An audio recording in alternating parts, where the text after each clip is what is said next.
Hey Who fans, and welcome to the Big Blue Box podcast. My name's Gary. My name's Adam. And this is episode 148. 148. One day, I shall come back. Oh dear, we are in trouble, aren't we? I've reversed the polarity of the neutron flow, so the TARDIS should be free of the force field now.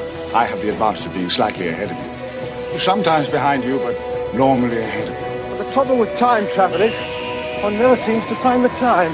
Change, my dear, and it seems not a moment too soon. Unlimited rice pudding, etc., etc. A meteor storm, and the sky above us was dancing with lights. Purple, green, brilliant yellow, yes! I'm the doctor, by the way. What's your name? Rose. Nice to meet you, Rose. Run for your life. It's more like a big ball of wibbly-wobbly, timey-wimey stuff. Just remember who's standing in your way. Look at the eyebrows. These are attack eyebrows. You can take bottle tops off with these. Fine.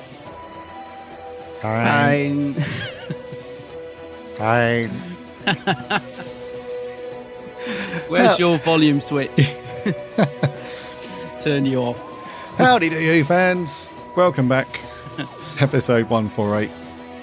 Hope you've all had a cracking week. And that you've managed to get in something Who related. Get in. Get in. There's something going on TV right now. It certainly is. That you might have seen. Yep. Other than that, if you've managed to get a book in or a comic or some Big Finish, then take 10 points and a gold star. I've got a very creaky chair today. Sorry if that's picking that up on the mic. It's not my back creaking. Pain. Chair's in pain from all the weight having to hold me up. Yeah.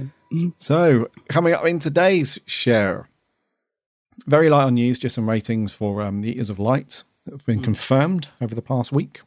We have got some cool merch, though. Our metal friend, our very jealous metal friend, has got some merch for us when he was loading up his tray earlier. Could just tell. I didn't even have to look at him. Just from the back, I could tell he was in a grumpy mood. He's wearing one of the bits of merch, isn't he? He's popped one of them on. He's very grumpy, though. Yeah, I think he was miffed that he wasn't included in the Series 10 finale two-parter. He's like, we always get the limelight. We always get included in the finale, but no. No. Mind you, there's enough going on in it. I don't think we need those guys in it. No offence, Tat. No offence, but yeah. So yeah, we got plenty of merch, and then on to our review of World Enough and Time. What have you been up to, my old friend? I was just thinking, actually, a lot of people sent us a private message this week, didn't they, on Facebook, telling us, because we were saying, what's that title about? World Enough and Time. What a silly title. And people have now... It's a poem, isn't it? Yes, much to... Big old manly poem. Much to the internet's disdain. Yes, it is from a poem that we knew nothing about. No, I don't have many poems. I'm sort of I'm not really a poem person, but yeah, so it's a poem which it still doesn't make much sense to me in terms of the story. But anyway, we'll get on to that later on. What have I been up to? Reading some books, or at least flicking through the pretty pictures. Anyway, I had a couple of books delivered from FP. Finally, cool, he says. Cool. Yep. Under deep breath. Finally arrived. They're really nice, actually. It's the first one was the Myths and Legends book. I don't know if you remember this. It's got like a really cool cover of very simple, but like a gold. Yep. What would you call that thing? Like an embossed sort of gold design on it. Yeah. Yeah, Myths and Legends, Epic Tales from Alien Worlds is the full title. And it's really nice, actually. It's a bit bigger than I was expecting. So that come through. I haven't actually read it yet, of course, which won't surprise you, but I've flicked through it. Yes, sorry, mate, to cut you off, not to be confused with the Myths and Legends DVD box set. Oh, absolutely not. This is the book, right? This is the book. Yeah, it's very nice because I think we spoke about ages ago when it was on come up for pre-order, and I was like, well, what's that about then? And wasn't too sure about it. But yeah, it's really good. I'm glad I got it. And the other one that arrived was A Brief History of Time Lords, which is a lovely little book. This is the one that I picked up the other week in Waterstones, but didn't buy because it was a bit battered. So I ordered it from FP because they were doing it signed for less price, less money actually. And that's a really lovely little book. I don't know if you've actually seen this in the shop yet, but I have. If you do, yeah, it's great, isn't it? Like the illustrations and stuff inside are really lovely, and it's a really nice little read. It's an easy read, if you know what I mean. It's just one that you can flick through and full of information and stuff. So yeah, I was really pleased to finally get those popped through the letterbox, and yeah, I've just been flicking through those really when I get back from work and having a look. I don't think I've learned anything new, I have to say. I haven't sort of looked through and gone, really? But they are nice books. Good little pickups. Sorry. It's worth getting A Brief History of Time Lords. There's actually 2 versions of that. Oh, is there? Yeah, so it's worth picking up the version that you've got, I think, which is the blue colour with the gold design on again. But there's another one doing the rounds, which is a bit more generic. It's just got, we've seen the capital of Gallifrey a few times. It looks like it's in a big glass dome. Yeah. So there's one cover that's got that as the background in like a big canyon on Gallifrey. Oh, right. And it's got a bit more of a generic design. But I think the one that you've got is the nicer one with the blue and the gold. Yeah, so lovely cover, because I posted a picture on Facebook, and one of our listeners said, is the cover 3D? Because it does look like it. But it's not. It's just a really nice sort of layout, if you like. It's not 3D, but it does look it. Steve Tribe, isn't it? Steve Tribe, that's it. Yeah. So they're very nice. The only other thing I've done this week, which might amuse you, is I came in, I had a night off. I thought I'd have a couple of beers. Oh, no. And I came in, I wasn't plastered, but, I'd had a couple. And I think somebody had been tweeting about Paradise Towers. And I can't actually remember now if they were tweeting me directly or if I just oversaw a conversation. But for whatever reason, I decided when I got in, I was going to watch Paradise Towers at about 11 o'clock at night. Wow. And I haven't watched Paradise Towers for a while. It was just like it'd been put into my subconscious, my drunken subconscious, if you know what I mean. Yeah. So I come in, right, and have a half on the sofa. Oh, you're a bit late. Yeah, no, yeah. You watching anything? No, I'm about to go to bed. Oh, good, because I want to watch Paradise Towers. What's that then? I said, watch a bit. Don't go yet. Watch a bit. So I bung it in. And I was really quite enjoying it, actually, but the bemusement on my partner's face was just brilliant. So I wasn't drunk enough not to register what was going on. I did really enjoy it. It's been a long time since I've watched that one. Probably last I watched it was when we reviewed it, actually. And it's by no means the best, but when you've had a few drinks, some of it's hilarious. Like when he was going, it's not a trick, is it? I was going, yes, it is. It is a trick. You're going to be pushed through a door in a minute with a stick of dynamite. I tell you, I was loving it. Absolutely loving it. And the Killer Grannies. Every time they come on, I was doing a little cheer. I was like, hey, Killer Grannies are on. So a drunken watch of Paradise Towers, mate. Very random it was. So, but I don't know, just fancied some classic Who. Are we putting that one down to one of those more enjoyable after a few drinks episode? Oh, it was. I was loving it. I was cracking up at some of it. I mean, at bits that weren't meant to be funny, I was just really, really laughing at. And yet, bizarrely, I could still, because I've always loved the scene where the Doctor's sat with the 2 guards and he's talking about the rule book and saying, it's such a long scene, but I've always loved it. I mean, it's quite an unusual scene, really, isn't it? Because it just goes on, and it's so strange that they didn't sort of cut it or intertwine it. But I love that scene. But even in my drunkenness, I would come straight back to being sort of like, a fan, I don't know, whatever you want to call it, almost like sobered up for that. I was like, I love this. This is a good scene. This is a good scene. So yeah, a drunken Paradise Towers rewatch this week, which is quite fun. Did you have a few laughs at Pex? Oh, well, even drunk, I still found him quite annoying because he's probably I quite like Paradise Towers despite all its faults, but I can never get on board with Pex. He kind of does my head in. Who can? So even drunk, I was still like, oh God, it's Pex. Oh God, when's he going to blow up? Especially the end as well. Pex lives scrawled on the wall, but I can't get on board with Pex. It's when he bursts through the door every 5 minutes. It just gets a bit. Every 5 minutes. A bit silly. The bit I really laughed at was when the poor old granny gets dragged through the waste disposal chute by that claw. Because it's it's the size of my hand. Mm-hmm. I'm like, well, how the hell did she get pulled through that? Or whatever happens, I can't remember now, but yeah. Paradise Towers, we reviewed that back in episode 26, if you ever want to check it out. No way, it's not that far back, is it? Yeah. Yep. I gave it a 5 and you gave it a 6. Wow. I thought it was not fairly recent, but I didn't realise it was so far back. Yeah, it's ages ago, mate. Blimey. Yeah. Sandwiched in between The Beast Below and The Doctor's Daughter. Oh, my goodness. Episode 26. Go back and check it out for comedy value. Yeah, yeah.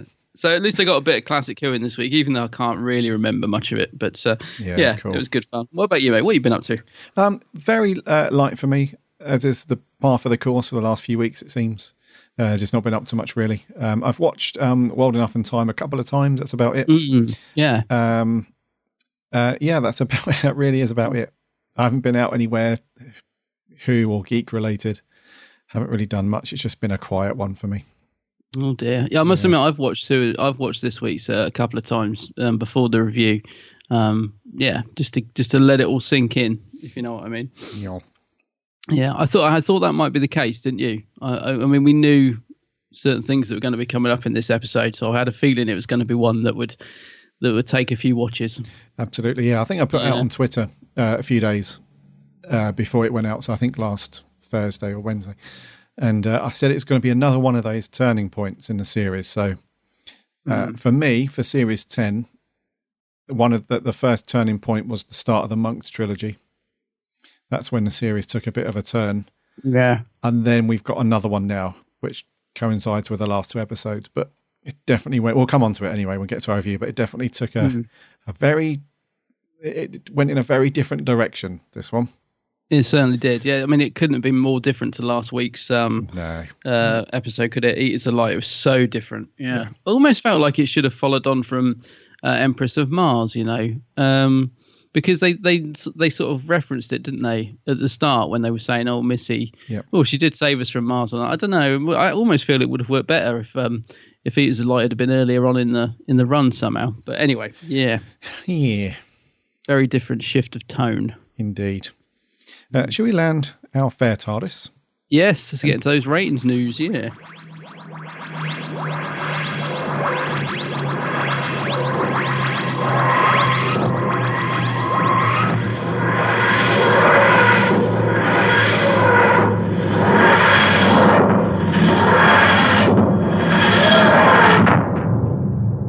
The Eaters of Light. Official ratings. 4.73 mil. Oh, that's all right. It's not bad. I say that because Eaters of Light got the worst overnight for the entire history of the show, didn't it? It did. It got initially. like 2 point something million initially, so the overnights were shocking. I guess that's quite a substantial little boost up of ratings, isn't it? Yeah, it's not the worst that we've had. I think there was one week where we were on the line, weren't we? We were number 30. I think so. I think one of the Monks episodes. But yeah. So we're not even going to talk about Corrie and EastEnders and Emmerdale because they take up so many slots. However, very disappointed once more. Oh no, I've just seen it. Yeah, number 24. No. So we finished number 26 in the list out of 30. Number 24 is the bloody Antiques Roadshow. What is going on? I was just thinking, I can't see it in the list. I can't see it. Oh no, there it is. Oh, what's going on? Shocking. How many did they get then? They got 4.85 mil. Oh, okay. Well, not a massive difference, but even so, what's going on? Come on. Yeah. What has it come to, eh? That's a shame, isn't it? It's a shame. You could just see Moff thinking, why do I bother? Yeah, I know. Well, yeah, he's probably thinking, I'm glad I'm off. Yeah, I'll let you deal with this chibbers. Yeah, he's lowering down the raft on the sinking ship as we speak, just sailing off into the sunset on a little dinghy. Yeah. Well, That's a bit of a metaphor. You can imagine Doctor Who as the show at the moment as the Titanic. You can see the iceberg coming up, and he's just on his little dinghy down the side. Him and Capaldi are like, this is no good. Let's go. Bugger off back to Scotland. Yeah. Crikey. But yes, we did beat Casualty. Good. Thankfully, we did beat Country File, which is almost as bad as the Antiques Roadshow. We beat Have I Got News for You as well, because they beat us quite heavily a few weeks back. Yeah. But we did get beaten by The News, which is just as annoying. And there was a couple of other programs that you would expect as well. So Poldark is quite a popular one. Yeah, it's popular, isn't it? Yeah, and also The Real Full Monty. I've seen a lot of people talking about that as well. So I missed that one. Yeah. So number 26 out of 30 with 4.73 million viewers, which is not bad. You know, we've not been pushed out of the top 30 just yet. No. So, yeah.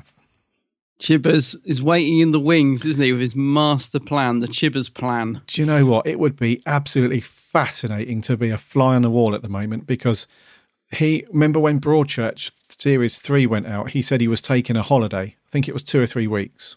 Yeah. And he didn't even want to think about Doctor Who. He just said he was taking time off. He just didn't want to think about anything. And then he said when he came back, it was on. And that was about 2 months ago. So they must be having some really good planning and, creative meetings about what they're going to do with Who. Because I've seen some chatterings around, and I don't really pay attention to these, but there has been a consistent thing to say that people have been saying that when Chibbers does take over and we see Series 11 next year, it is going to be quite a hard reset, as in the show is going to, when the Moff took over and when Matt Smith jumped on, it was a very different show to what we had before with the RTD era.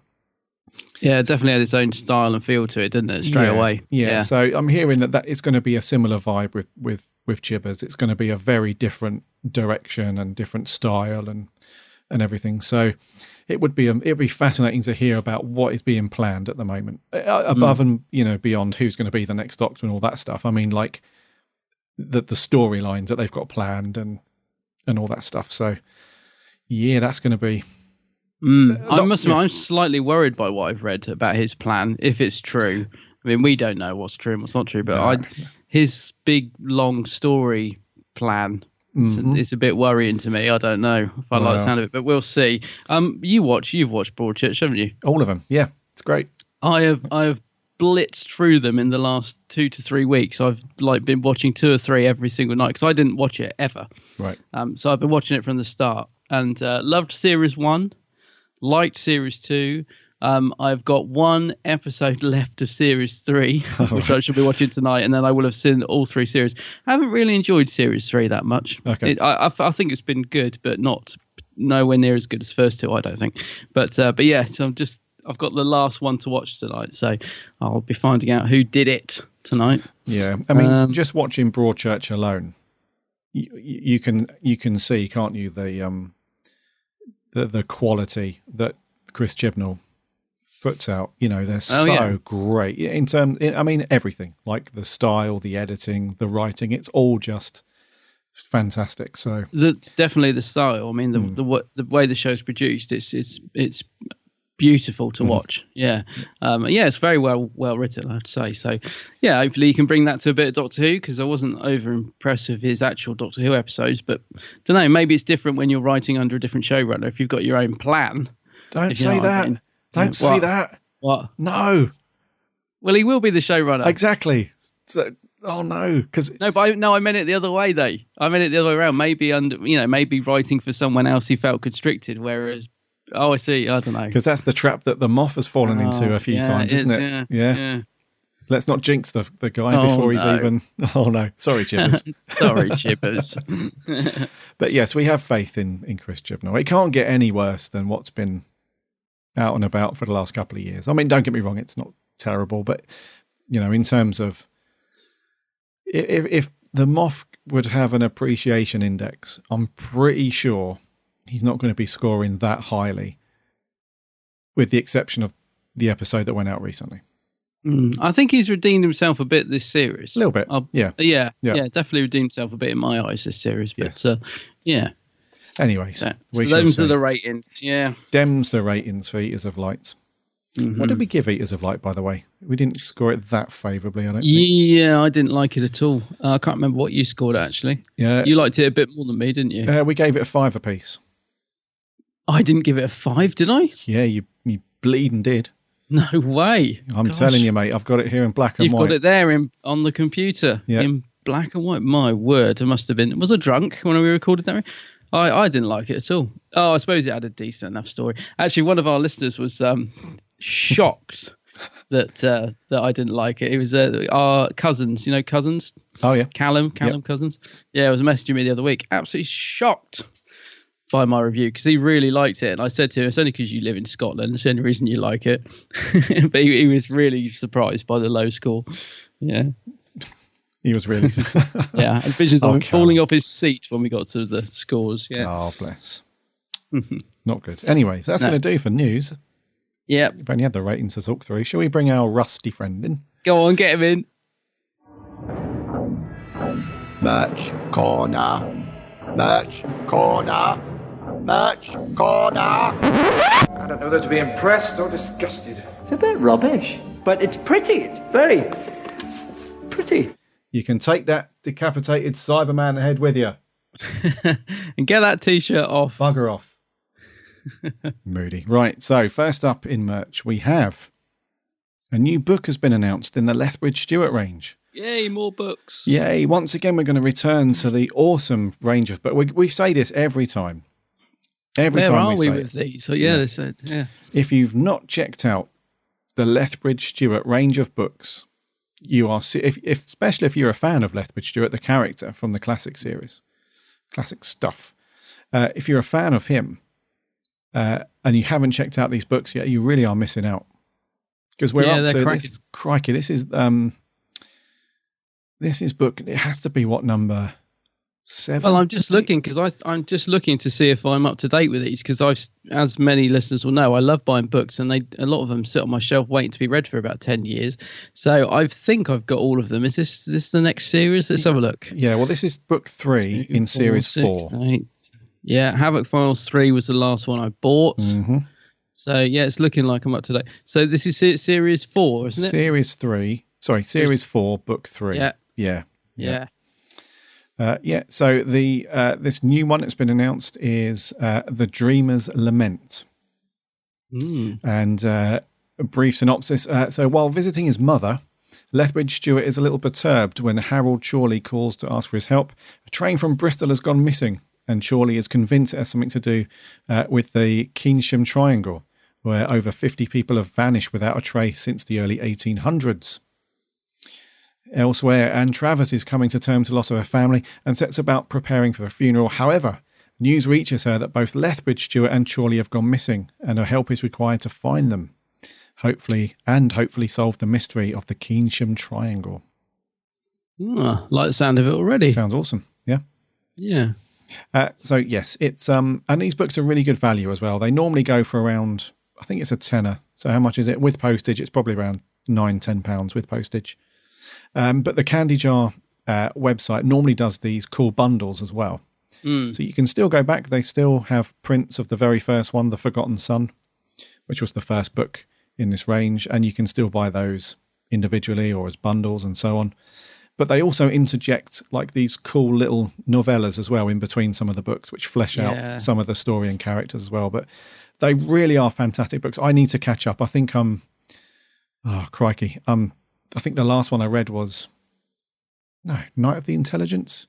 I was going to say, I thought I was up to date on these because I know they've done, they've got a quiz book coming out, which I think is great because that reminds me of the classic quiz book. I thought I was up to date on these because the last one I bought was Havoc Files 3, but unbelievably they are releasing these at quite a rate because there's already 2 out that I haven't got. Night of the Intelligence I haven't got.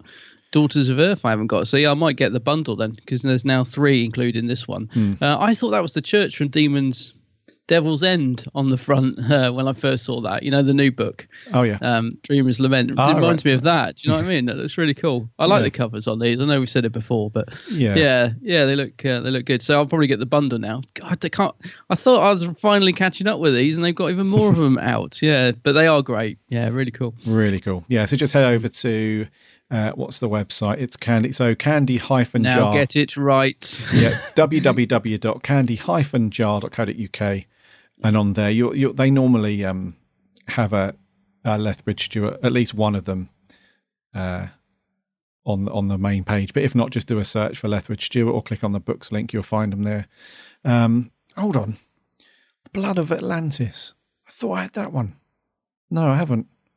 Oh, crikey. We need to catch up with these, mate. We need the Lethbridge checklist, don't we? We do. Yeah. So, check out the Lethbridge Stewart range, especially if you've been keeping up with the series. The new one, which will be out in... When is it out? Oh, I don't know. I've just closed the page. Hold on. I got it right here. Hold on. Here we go. When is it out? I don't know. Let's visit. Coming soon. They also do a subscription as well. When did that happen? They're on the ball. So you can you can pre-order it obviously now individually, or it comes as a discounted bundle. It's also part of your yearly subscription offer. Yeah. What's going on with that? I know. Oh, right. We need a catch up offline about this so we can go through. But anyway, the latest Lethbridge Stewart book will be out this year, and you can pre-order it now. It's a Candy Jar Books. Yeah, looking good.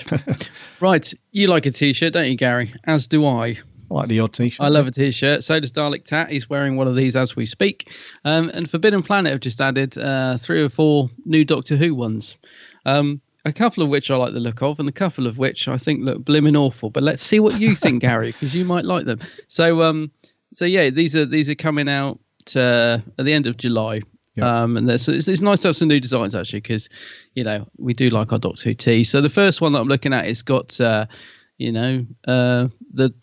new Doctor, sorry, if you like. Don't like to use that word, but it's got Eccleston, Tennant, Smith, Capaldi in a sort of formation with the TARDIS behind them, and then the rest of the t-shirt is made up of what I would call stars. It's not quite the holy 12 jacket, but it's a bit like that. So that's one of the ones I'm not overstruck on. But do you like the look of this one? It's called Modern Doctors Group t-shirt. It's okay. I mean the design. I don't like the colours. That's what I was going to say. I think they've tried to emulate. If anyone's seen the recent Steelbook artwork that's gone out recently for Series 1 and just announced for pre-order for Series 2, it's kind of like in that orangey painter style, but it doesn't really work on the black because it's a black t-shirt. It doesn't really work, but it's not too bad. I probably won't pick this one up. No, it might look better in the flesh, but I'm not too enamored with that one. But I do like the second one. So the second one again is a black t-shirt. It's called Evolution of the Cybermen, and basically it's just got all the different Cybermen heads on it, which is quite nice actually. It's even got the Cyber Shade. Yeah, is that what they were called? Yep. Yeah, the Cyber Shade, weren't they? It's even got that thing on it. And it's got the one with the cyber head that opened up, and there was like a skull and that inside it. And yeah, I quite like this one because I do love the different designs of Cybermen. It's a pick up for me, this one. Yeah, I think I might grab that one. No Cybermat though. No Cybermat, no. That's a bit strange. Oh well. They could have had them at the bottom, couldn't they? Yeah. Could have just had them on there somewhere. But no, it'd be good if there's one on the back. An actual Cybermat sort of on the back of the t-shirt, as if it's on your shoulder. That'd be cool. That's another black t-shirt, by the way. It's all on black. Yeah, it's all on black. Yeah. This next one's actually a hoodie. It's TARDIS Quotes. Now I've got this as a t-shirt, but I really like this one. So basically, it's a grey hoodie, and then it's got like the TARDIS picture on it.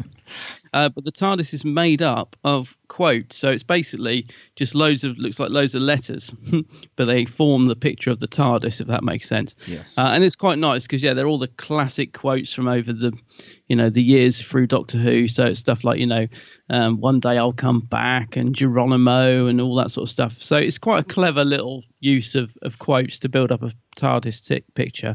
As I say, I've got this on a t-shirt, so it's quite cool that they've put it on a hoodie. Yeah, love it on the hoodie. Grey hoodie. I can see you rocking that, mate. You like a hoodie, don't you? So yeah, we're getting this one, I think.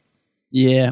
Just to let you know the price on these, because the hoodie's coming in at around about £30, so it's $29.99.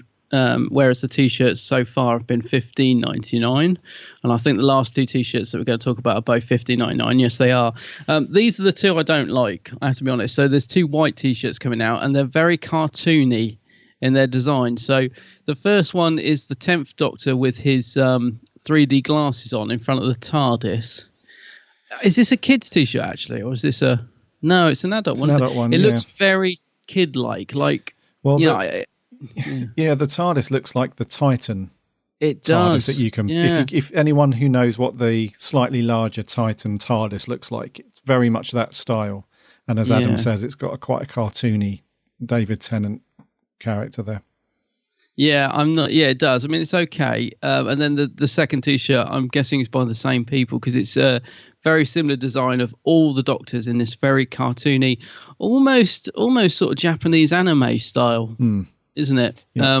But not very good. So I don't know. I'm not struck on either of these T-shirts, but they've all just been added to the forbiddenplanet.com website if you want to go and have a look at them. That's the one with the rocket ship, just to clarify.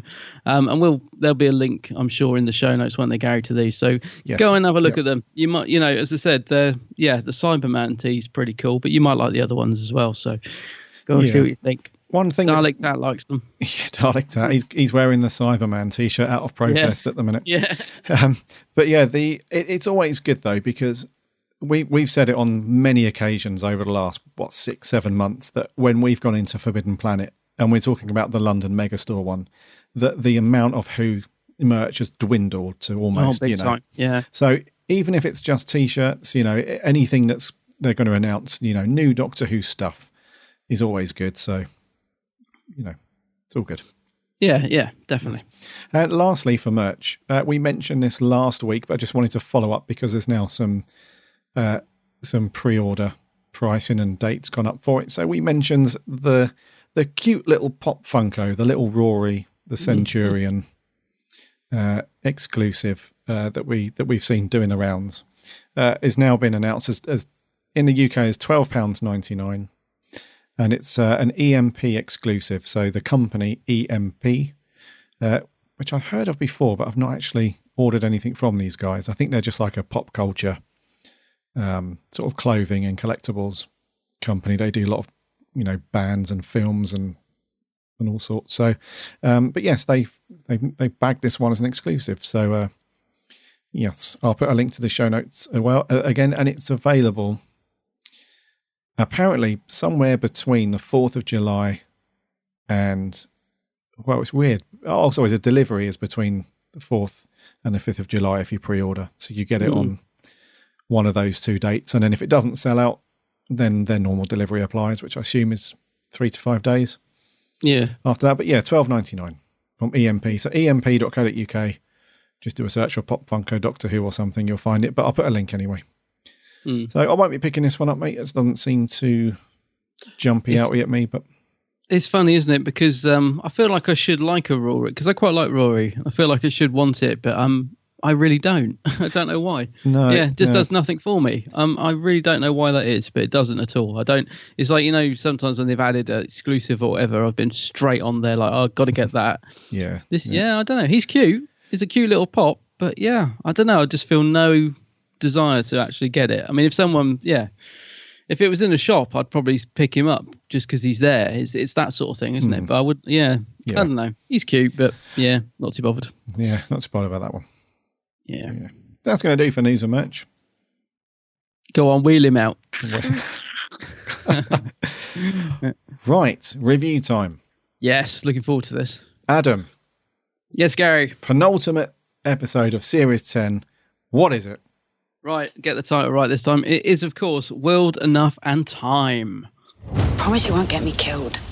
Wait for me. Doctor! Because of the black hole, one end of the ship, time, is moving faster. What are you doing to them? Curing them. Step away from those doors, you'll bring them back. This was a good place once, but this ship is old. Everything is dying. We must evolve to survive.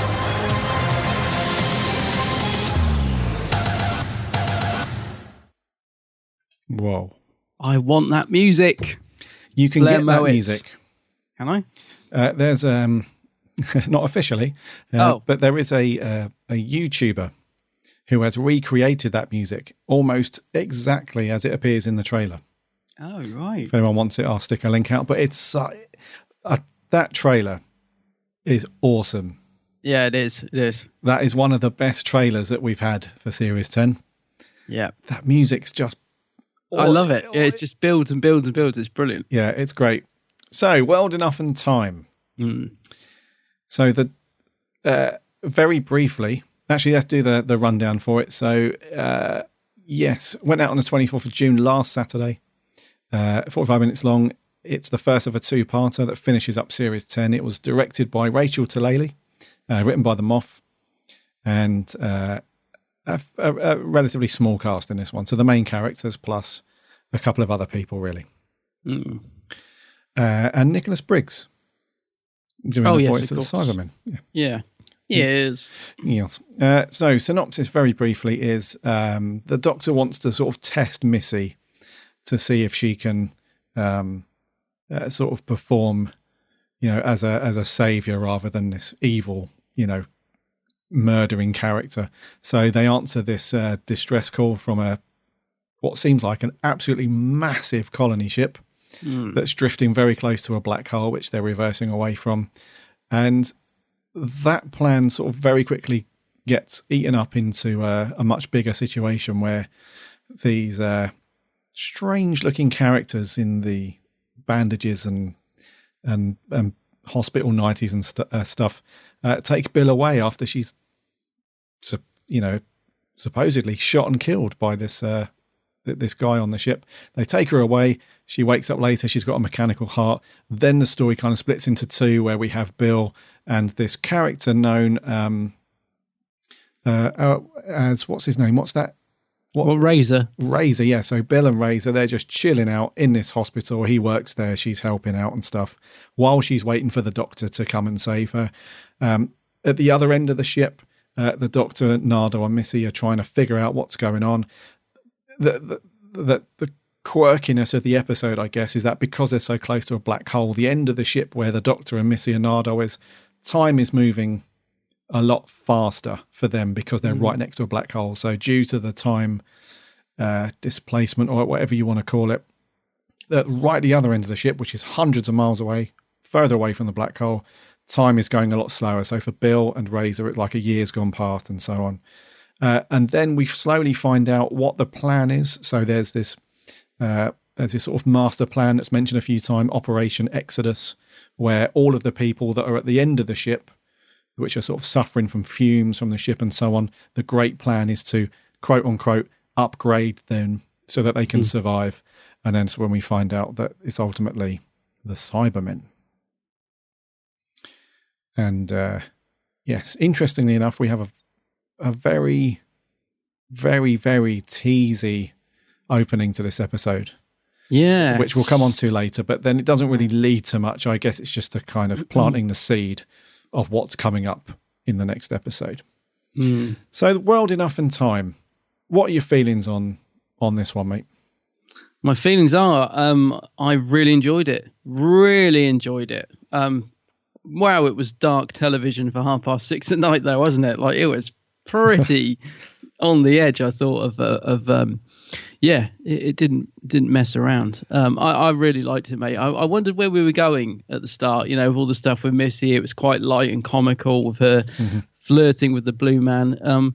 But it took a very sinister turn quite quickly. And from that point onwards, I thought it was, very dark episode, but very good. Did not disappoint. I mean, as I said earlier, we knew a lot of what was going to be in this episode. There's been so many spoilers that you could almost tell what the episode was going to be, weeks ago. But it definitely delivered for me. Even though we sort of knew a lot of what was going on, it delivered, mate. I really enjoyed it. Yeah. What about you? Yep, I absolutely loved this episode. Good. I honestly thought it was one of this series' best episodes. I thought it was one of the Moff's best episodes that he's written. Yeah, it's very good. I thought it was one of the best episodes since the Moff took over. I just think he really delivered a solid, exciting, suspenseful, creepy story, which is everything that I think Doctor Who should be at times. I don't think that Doctor Who should be this, borderline horror story every week, but at times I think it's needed. I think it's needed that we have these dark episodes that explore stuff and take us to a place which is, because this episode did go quite dark in a couple of places. Oh, yeah. And it's also clear that the scheduling people there's just absolutely no communication at the BBC whatsoever, because if they can push episodes like Oxygen, I think it was, at like nearly 9 o'clock at night, and think that's okay, and then at 6:30 put an episode out like this one, it just goes to show that they don't know what's in the episode. I did think that. I mean, there was nothing like really gory or anything like that, but it was proper creepy, scary. I mean, it was brilliant. But I did think, like you, I was thinking this episode really should be on about 7:30, 8 o'clock. It's a sort of later evening episode for sure. Absolutely. And I thought exactly the same as you. I was thinking clearly no one's, the schedule has any idea what's in this episode. Yeah. I don't know how they even do the schedule these days, mate. But they're also, I'm an older generation Doctor Who fan. It takes a lot to make me jump or be scared, if I'm honest. There are, even episodes like Blink, which I think are fantastic, they have me on the edge of my seat, but they, the scenes that might make somebody a bit younger than me jump or be a bit frightened, they don't really have the same effect on me. I can appreciate that they're brilliant and scary, but they never really have me on the edge of my seat. This really did. And I was properly like, there were scenes where Bill was looking out the door and stuff, and you knew something was creeping up behind her, and I was properly on the edge of my seat. And there was one bit that made me jump, and I can't think which bit it was now, but it's very rare that actually genuinely happens. You know what I mean? There are times when I'm sort of slightly unnerved by Doctor Who, or I think, oh, this is a good creepy moment. This episode actually did make me jump, and I think this is brilliant.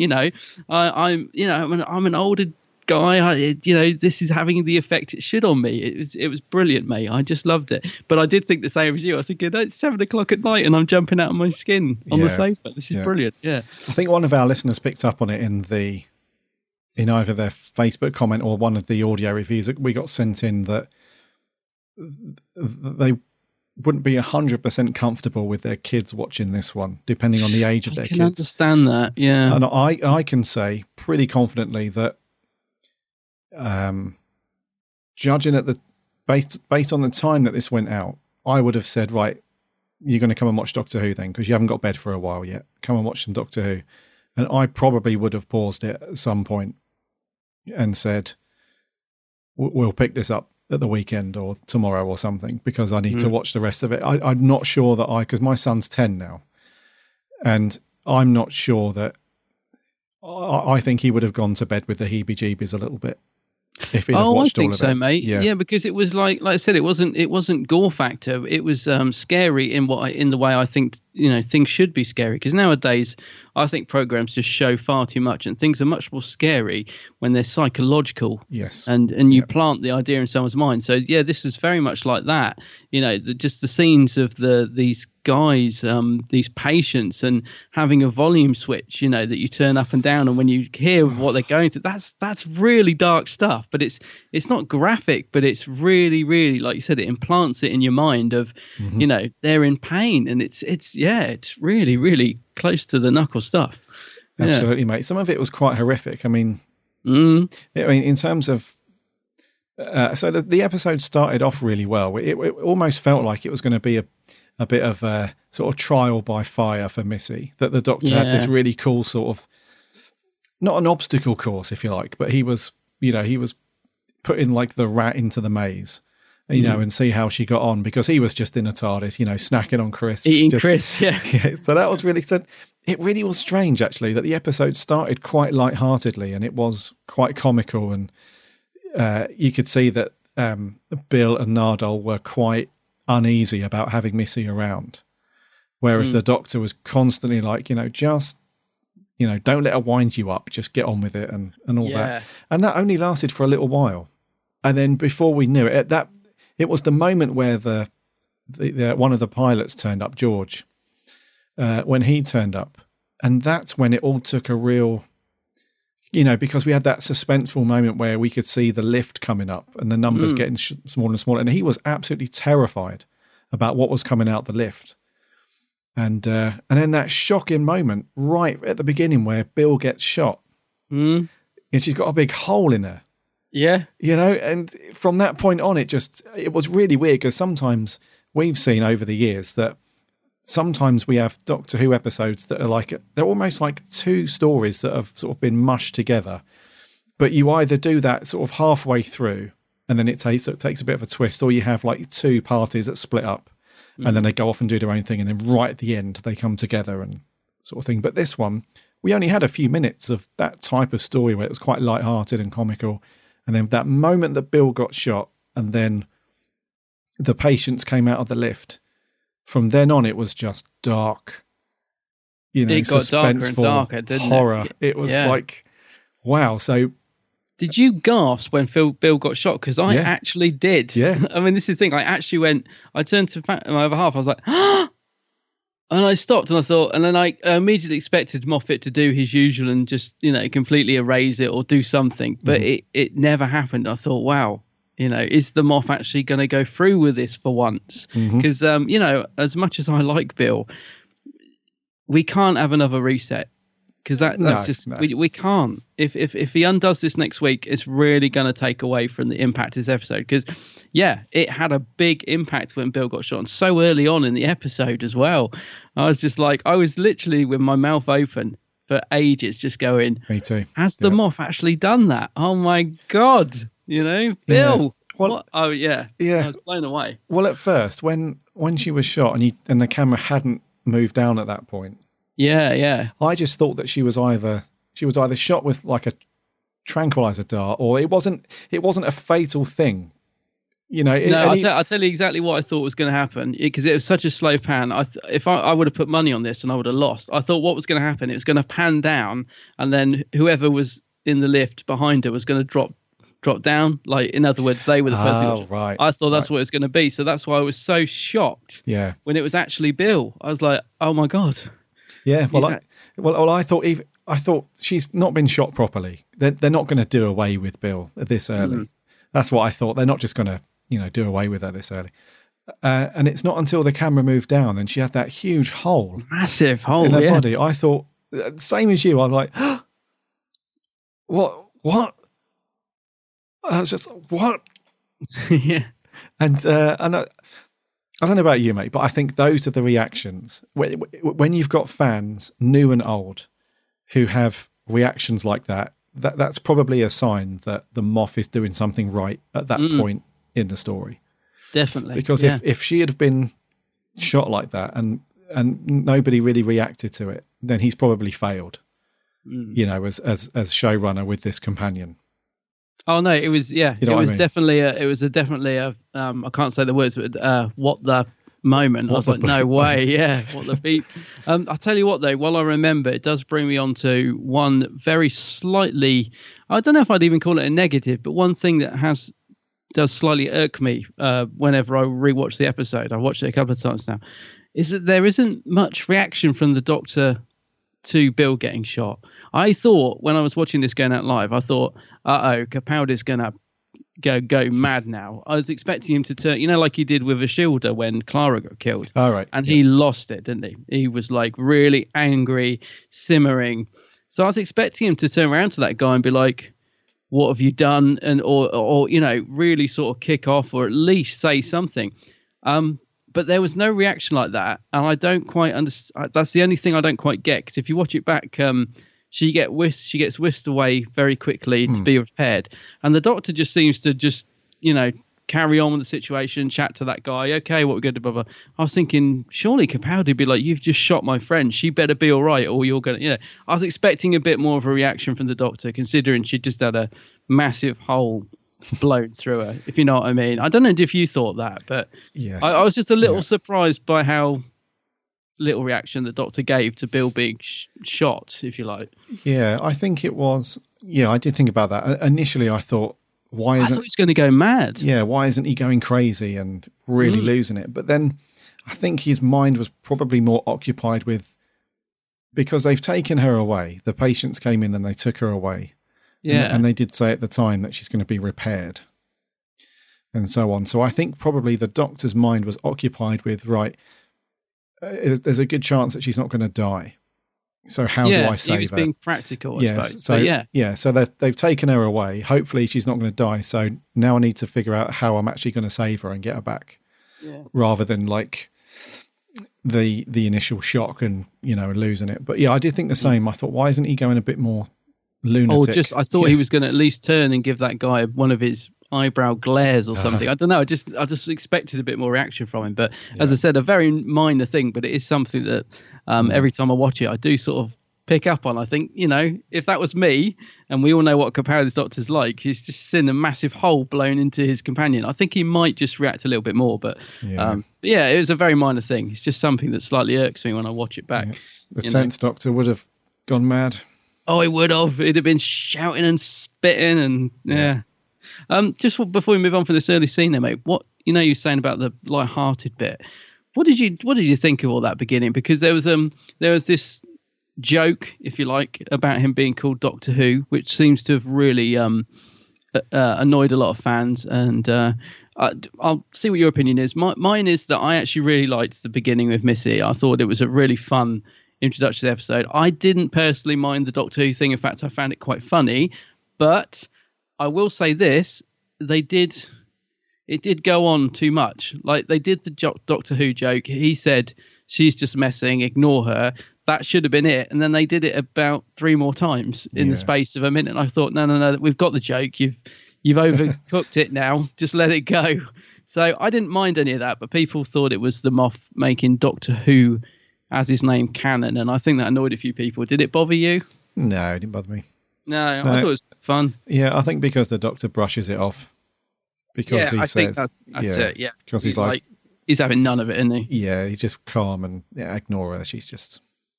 But it was a fun intro, wasn't it, with Missy? Just being Missy. But yeah, I mean that's what carried that first bit really, because of Michelle Gomez. She's really funny. Yeah, I love her. Yeah, she's completely sarcastic and just she never takes anything seriously, does she? She's always sort of in joke form. And I just love it the way she's so cool. Like the guy's pointing a gun at her, and she's like, he's like, "Are you human?" She's like, "Don't be a bitch." And she's just like, she really doesn't. She doesn't even look remotely scared that someone's got a gun pointed at her. I love that about Missy, that she just doesn't give a tuppenny about anything or anyone but herself. She's terrible, but I love her. She's great. Yeah, and it does seem a bit risky as well that the Doctor would let her loose, so to speak. Yeah, I think he's just trying so hard to convince himself that she's turned good. He really, really wants it, doesn't he? He does, yeah. Hence that scene with Nardole and saying to the Doctor, are you having an emotion? Which is another fun scene. Mm-hmm. The Doctor really wants it, doesn't he? He does, yeah. To believe, but yeah. So yeah, I mean, the episode is, in terms of like story stuff and production and editing and pacing and all that, there was I did read quite a few comments to say that it slowed down a lot in the middle. Did you feel a little in the middle? I felt it more on the first watch because I suppose I was itching for things to happen. I was like, when's the Simm going to come into it? When are the Cybermen coming into it? So I suppose on the first watch, I did feel that the middle bit slowed, which was ironic because that was the whole scene where they were watching the TV where it was in slow motion where nothing was happening. So it was kind of ironic, really. But I did feel it on the first watch. When I watched it again, I just absolutely just went along with the whole episode. I didn't feel bored or anything. I just really, really enjoyed it. But I think it's just the anticipation on the first watch of, you want to get into, you want everything to be happening. So yeah, it was a little bit slow. But I didn't think it was, didn't find it boring in any way, to be honest. No. Oh, okay. Yeah. What about you? Yeah, I think, and a similar thing, really. I think we were all just so eager. To see the Cybermen in their full form, and we were just so. It's almost like when you go to see a film at the cinema, you just want to get the trailers out the way, and you want to get to the main event. It was almost like that feeling where, yes, what we're watching is good, and it's sinister and it's dark and stuff, but then the middle bit, it does slow down just a little bit, and that's when you start thinking, come on, I want to see these Mondasian Cybermen and. Because John Simm's been leaked, we know he's coming as well, so we just want to see him. Sorry, not leaked, announced, sorry. So I think that middle bit, you're just like, come on, we want to see him. But you're absolutely right, though. On a second viewing and multiple viewings, because you know it's all coming, you can just sort of relax a little bit and let the story take you. Totally. I absolutely love this on a second watch, mate. I loved it on the first watch, but second watch, I just literally just went with the story. I thought it was great. I must admit, I kept waiting for Simm the first time. I was like, where is he? And I don't know about you. I'm just going to get this out of the way now. Oh, here we go. I don't know. Yeah. Well, I don't know about you, but I guessed that Razor was Simm from the word go. From the second he came on screen, I was like, well, there's the master. When's he going to reveal himself? It's the voice. It's the voice, but I'm going to say this. I don't think I would have done, possibly. In fact, I don't think I would have done if it hadn't have been leaked. If they'd have managed to keep Simm a secret, I honestly don't think I would have guessed, or certainly I wouldn't have guessed straight away. Do you know what I mean? If I didn't know John Simm was going to be in this, I wouldn't have guessed, because I never would have believed he would come back to the show because of the way, he's always said he's kind of done with it, sort of thing. Although he's had a bit of a turnaround, judging by an interview I saw with him on the Doctor Who page the other day. So, but yeah, if he hadn't have been leaked, I would have never in a million years guessed it was him, because it's just the fact that I knew he was in it, and I kept thinking, okay, when's the Simm come into it? And then we got this guy, and it was just that the prosthetics, I can never say that word, were good. You could tell it was a mask. So that just made it obvious to me. I was like, well, that's the master, isn't it? Yeah. Because you could just, no matter how good they are, you can somehow tell that it's a mask. So yeah, it just gave it away. I just kept thinking, man, why? I'm just going to get this out of the way now. Why did we have to have it ruined? It would have been an unbelievable reveal if they'd have managed to have kept it secret, or because they did choose to announce it, but I think it's because it was leaked, wasn't it? I'm not sure what the truth is. I'm not sure why. Because they released it very early, didn't they, that the Simm was going to be in it. And a lot of people think it was because they were trying to get viewers back on board. And I don't know, but it did. It's such a shame. I just kept thinking the whole time, can you imagine if you didn't know he was going to be in it? That would have been... That would have just been the biggest stroke of genius the Moff has ever done to pulled off that reveal. It would have been incredible. Yeah, no. But as it is, as soon as he came on screen, I was like, "Oh, there's the master." Yeah, I know. It's bittersweet, isn't it? It is. Do you know what? I was going to say to you a bit later. So shall we address the elephant in the room, which is John Simm coming back? And I was speaking to a couple of people on Twitter about this the other day, and it's so difficult to weigh up the reasons why the BBC, because there's one side of the camp where it's like, well, they had to announce it because it was going to get leaked. So instead of it being leaked unofficially, the Beeb sort of jumped on it and like, no, we're going to tell you about it, not some unofficial thing. And then the other side of the camp is, well, they intentionally done it and there was no leak, but because they wanted to make sure that there was a higher viewership coming in, because for a while we didn't know what episode he was actually going to be in it, did we? For a while. That's true. Yeah. So I think they just wanted to, get people back on board and something to look forward to. For me, I think it was such a massive missed opportunity. It's big time. But you can't really. There's not really. If you're in the camp where it's difficult, you go along the theory and the rumours that he was going to be leaked and the BBC knew about it, so they decided to announce it. Then there's not really much you can do.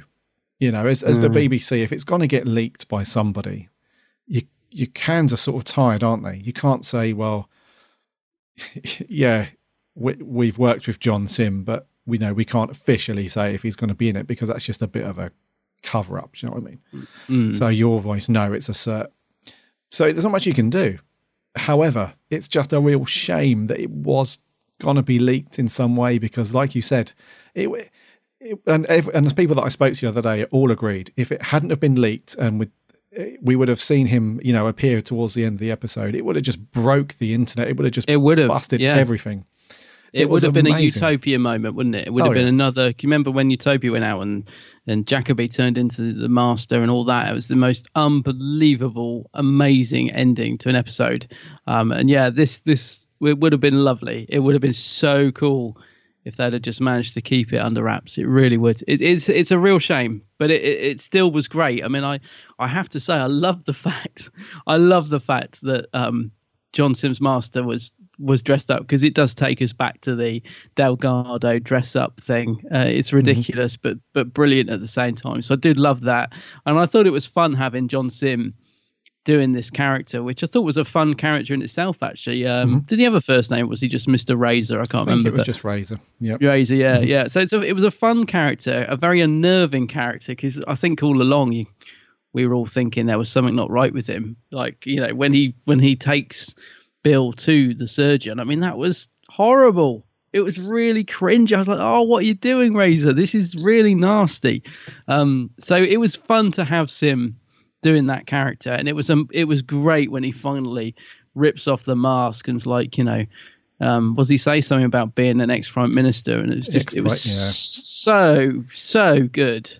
But it just, I don't know, if we could have just had that kept secret, it would have been unbelievable, but it wasn't to be, and it was still a great reveal. And when Simm finally did come on screen, it was just electric, I thought, with him and Missy together.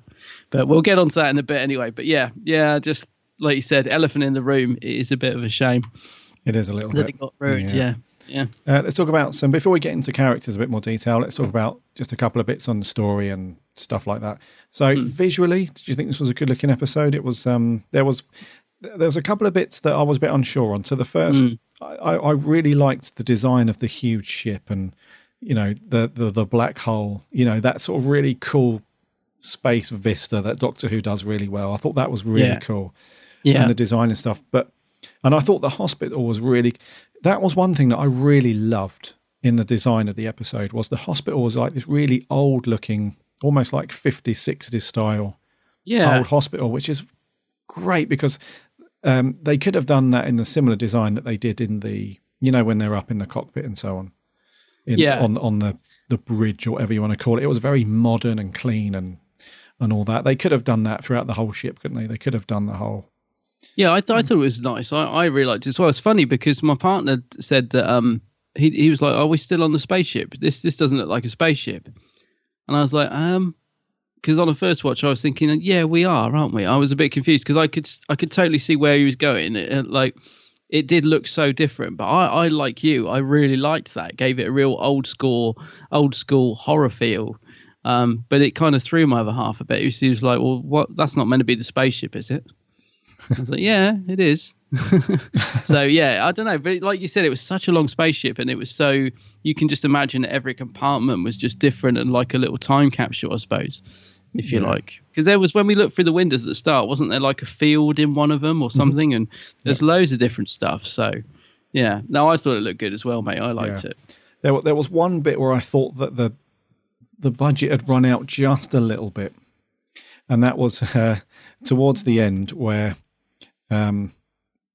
Razor and Bill sort of go outside, if you like. You know, you can see the... I know exactly the bit you're thinking of. So yeah, I thought the same. Yeah, so where you can see the whole floor with the big white numbers painted on the top. Yep. And, you know, I thought that it almost reminded me, if anyone's ever seen this film called, I think it's called Sin City, I think. Oh, Sin City. Yeah, I've seen that. Yeah, it's like an old black and white action-y, not old, but he's out a few years ago, and it had like this old comic booky noir black and white feel with just a little bit of colour injected here and there. It felt like that's what they were going for, but the I don't know, it just didn't look great to me. Like the perspective seemed to be out. Yes, on a few I thought things exactly the same. Yeah, the buildings seemed at the wrong angle for the spaceship. Yeah, I did think it looked a little bit unfinished.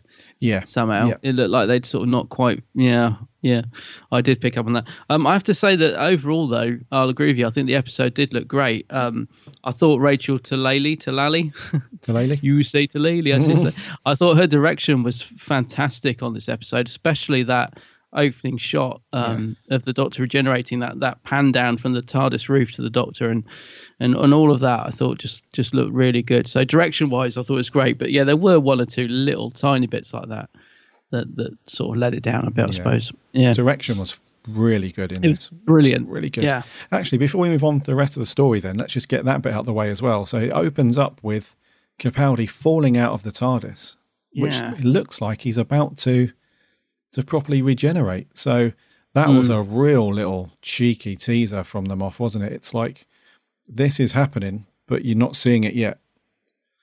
Have we had any? Have all the episodes had pre-title sequences? I only ask because a lot of the people who got previews of this episode said it was left off. They didn't get it. But also, a lot of people are saying it was added in at the last minute, which actually makes more sense to me, because if you look at Peter's hair and everything, the rumor is it was only filmed like 2 weeks ago. Now I don't know, who knows what's true, but my gut feeling is it's only recently been filmed, and they decided to cheekily put that at the start as a teaser. I would say that's true because when last week we spoke about 2 weeks ago we spoke about a sort of raffle, if you like, that the BBC were doing, where you could win tickets to go and see this in Cardiff, and it was going to be followed by a Q&A with Steve Moffat and Pearl Mackie. Yeah. And one of the questions that was fired to them off was about, the Q&A had finished, and the guy who was sort of running the Q&A said, what time is the episode on? And nobody knew. It was like a funny little moment. Is it on at 7, 6:30? I don't know. And then the Moff did say an interesting fact that we haven't actually finished this episode yet. Oh, really? Yeah, and that was only Saturday. So with a week to go, they haven't actually finished it. Oh my goodness. That says to me that they are still very much maybe incredible. Changing things or inserting things or whatever. So because these episodes are normally done at least a month in advance at least. At least, yeah. So to say with like 7 days to go that they've not finished it yet, I can well believe that if that's a thing that's out there, that it was done recently and just popped in, I can well believe that, because I still think that they're potentially tying up this whole Capaldi leaving and how they're going to properly do it. So I can well believe it, mate. If it does seem like, because his hair is a bit different, it's a bit more crazy, and it's a bit longer, so I can well believe that. And also, it didn't have any relevance to the episode at all, did it? It was literally just a little teaser at the start. We didn't find out any more about what that was. Yeah. I don't know. We might this week. I don't know, but it didn't tie in any way. Not at all. And it's weird because there was a point in the sort of little comedy first few minutes of the episode, and I can't remember what it was, but there was a bit where there was a line said, and I thought that almost feels like that would have been the pre-title sequence, and that's where they would have cut the intro there, and I can't think what it was. It was something Missy said, and I just thought, well, that you can almost imagine the credits coming in there. So I almost wonder if that would have been part of that, would have been the intro, because it starts with that zoom, doesn't it, into the TARDIS and all that. I can just see that being the pre-title. Yeah. I don't know. I'm just guessing, but it definitely felt like. It definitely felt like it was a bit of a last minute put in. But what do you think's happening there? Do you think because it's a snow planet? Do you think he's on Mondas? Do you think is it Mondas? No, hang on. Is he on the 10th planet? No, I don't know. I just wonder where he is. Yeah, well, it's definitely an unrelated clip. Put it that way, because who does that all the time? So if you think back to the Eaters of Light, we had the opening bit where the kids are up on the hill around the stones and they can, supposedly hear music and so on. And then right at the end of the episode, we see the kids back on the hill, and so that's just an example of how that normally happens in Who, where you have this little intro bit that sort of sets up what's going to happen. And then we circle back round at the end and it closes off the episode. Whereas this one, even right at the end of the episode, we don't see Capaldi in any danger at that point. No. Well, put it this way, he's confronted by the Masters, but we don't see him in any sort of mortal danger at that point, like he's about to be killed and about to regenerate or anything. So it's definitely just plonked in there.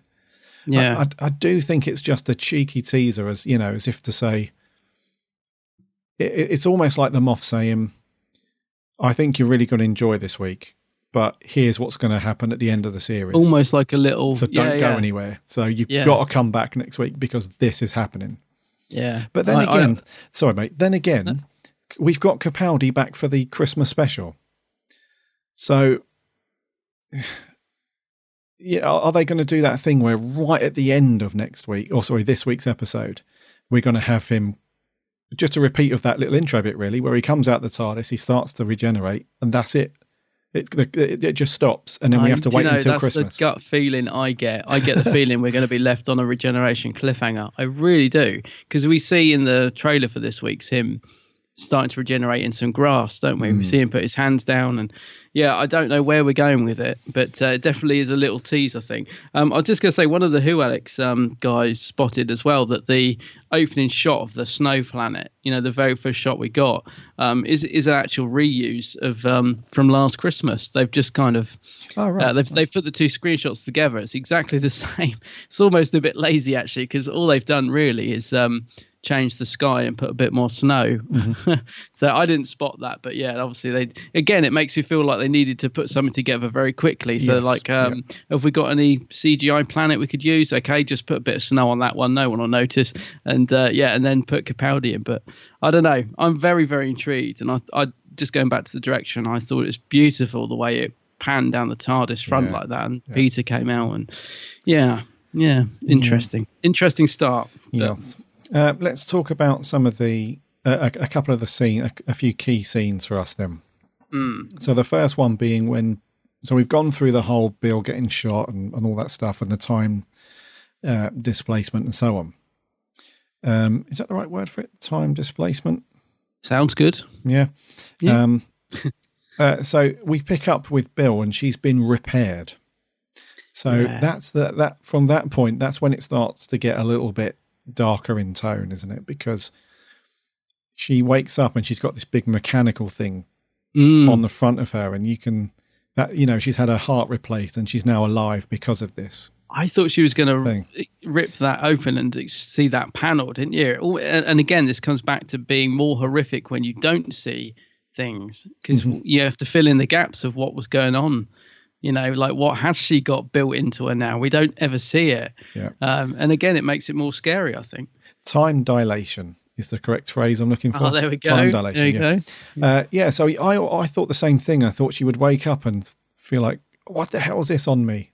And then she'd open a nightie and you could see like the mechanicals and all that lights stuff. And all that, yeah. But that was, I think you picked up on this earlier, and that is when you don't see something and you let your mind fill in the gap. That's almost as creepy. I think so, because I think nowadays horror films just show everything. You see heads being blown apart and splattered. And sometimes it's just much more scary if your mind has to fill in the blanks. You don't have to see all the blood and guts. So it made it more creepy for me, because I kept thinking, any minute now she's gonna expose all that mechanics. Yeah.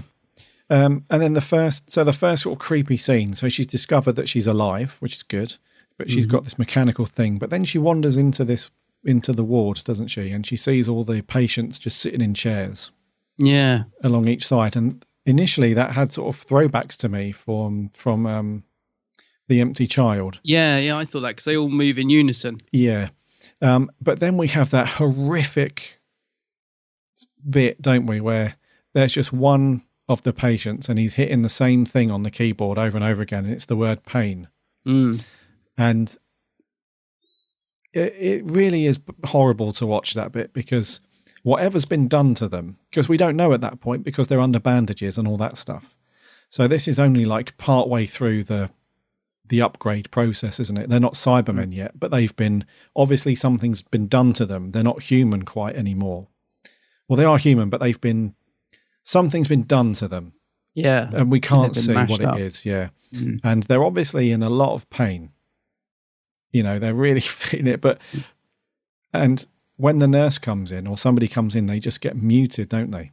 Yeah, because that's what I liked about the scene, is I thought she presses something, which I initially assume is her doing something to put him out of his pain. But then we find out, to our horror, that actually she's not pressing any buttons to do anything. She's actually just turning the volume switch down. I thought, oh my God, that's horrible. Yeah, and then that's proper horrible. Yeah, she hears the nurse and some other people in a corridor, so she's like, I'm really sorry, and turns him down and dives back behind the curtain. God. So she just leaves him there, or her there, in pain.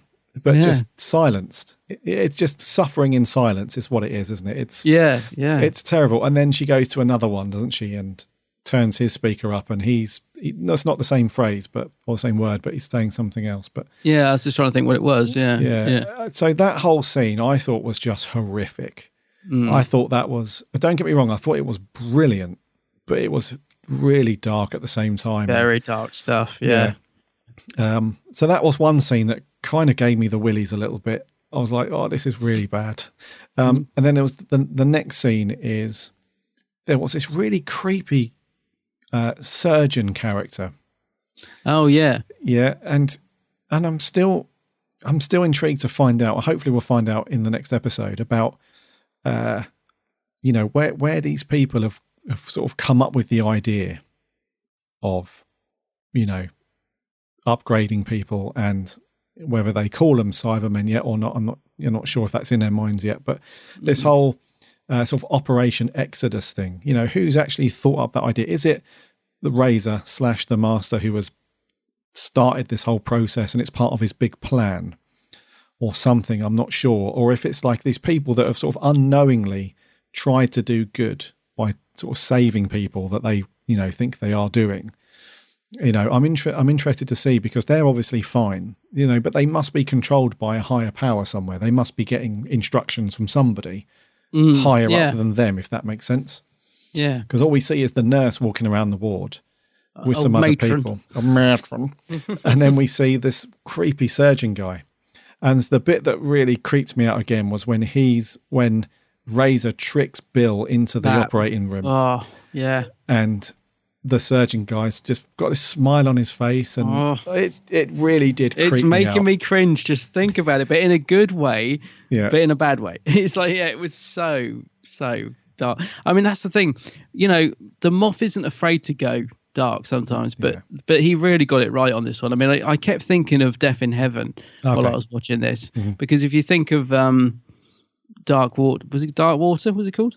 The first part was quite good, if I remember. Well, it was decent-ish, but that had some very dark themes in it, which did not pay off at all in the second half. But this had some very, very dark themes in it. But for me, they totally worked. Like, they made me uncomfortable, but in terms of the overall story, they totally worked. Whereas in Death in Heaven, I just thought some of them were just plain horrible. I was like, that's just, I don't even want to think about that. But in this, I just thought, he's writing dark stories, but he's got a good, he's found a good level peg here, if you know what I mean. He's got it right, I thought. Because that was horrible when Bill gets taken into the surgeons. I was almost, I hate to use the phrase because it's so overused, but I was almost behind the sofa, if you like. I really was like, couldn't watch, but was compelled to watch, if you know what I mean. Yeah, because I was just like, poor old Bill. She's, we know what's going to happen now. Yeah. So can we make a safe assumption at the moment then that, because I didn't want to say this a few weeks ago, because I read something a few weeks ago where, because you and I, we're the same mindset on this, as Who fans, but also you and I who run this podcast together, we never sort of get sucked into fan rumors and all that stuff, do we, really?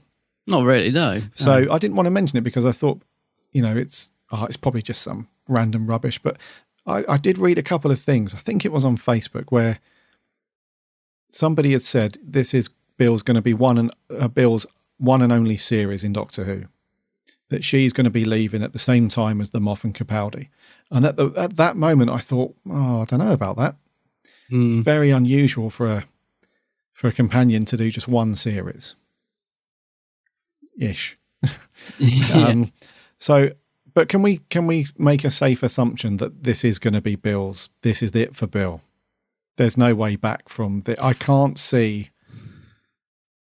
See, I just don't know if the Moth can resist saving her. I'll be very, very surprised if Bill is dead, or a Cyberman or whatever, Cyberwoman. I'll be very surprised if she's not saved next week somehow. Do you think the Moth's going to play the Clara card?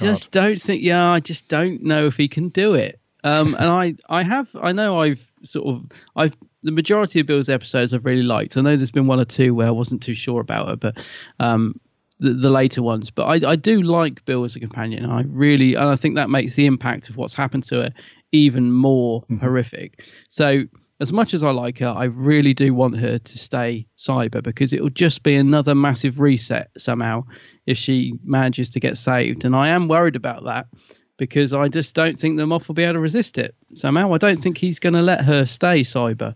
I really don't. I just can't see him doing it. But I think he needs to. And if he does do it, I'll say here and now, he will have regained a lot of respect back from me anyway. Yeah. I really will respect him if he goes through with it, but I can't see it, mate. I don't know. What about you? Do you think so? My feeling is he doesn't have a choice. My feeling is Chibbers has said to the Beeb and to him, when I pick up Who, it's going to be my Doctor Who. I don't want any leftovers, character-wise or story plot-wise.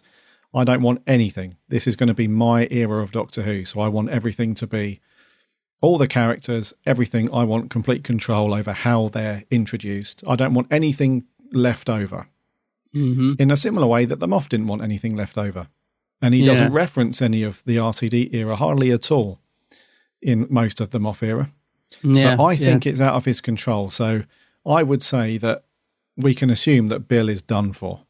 Really? I mean, that's a real... So. It's sad, isn't it? I was going to say it's sad, but it's good to do that every now and again. I mean, I know we joke about Adric as a character, but it was shocking that they killed him off, especially for 80s Who. But what a tenuous link!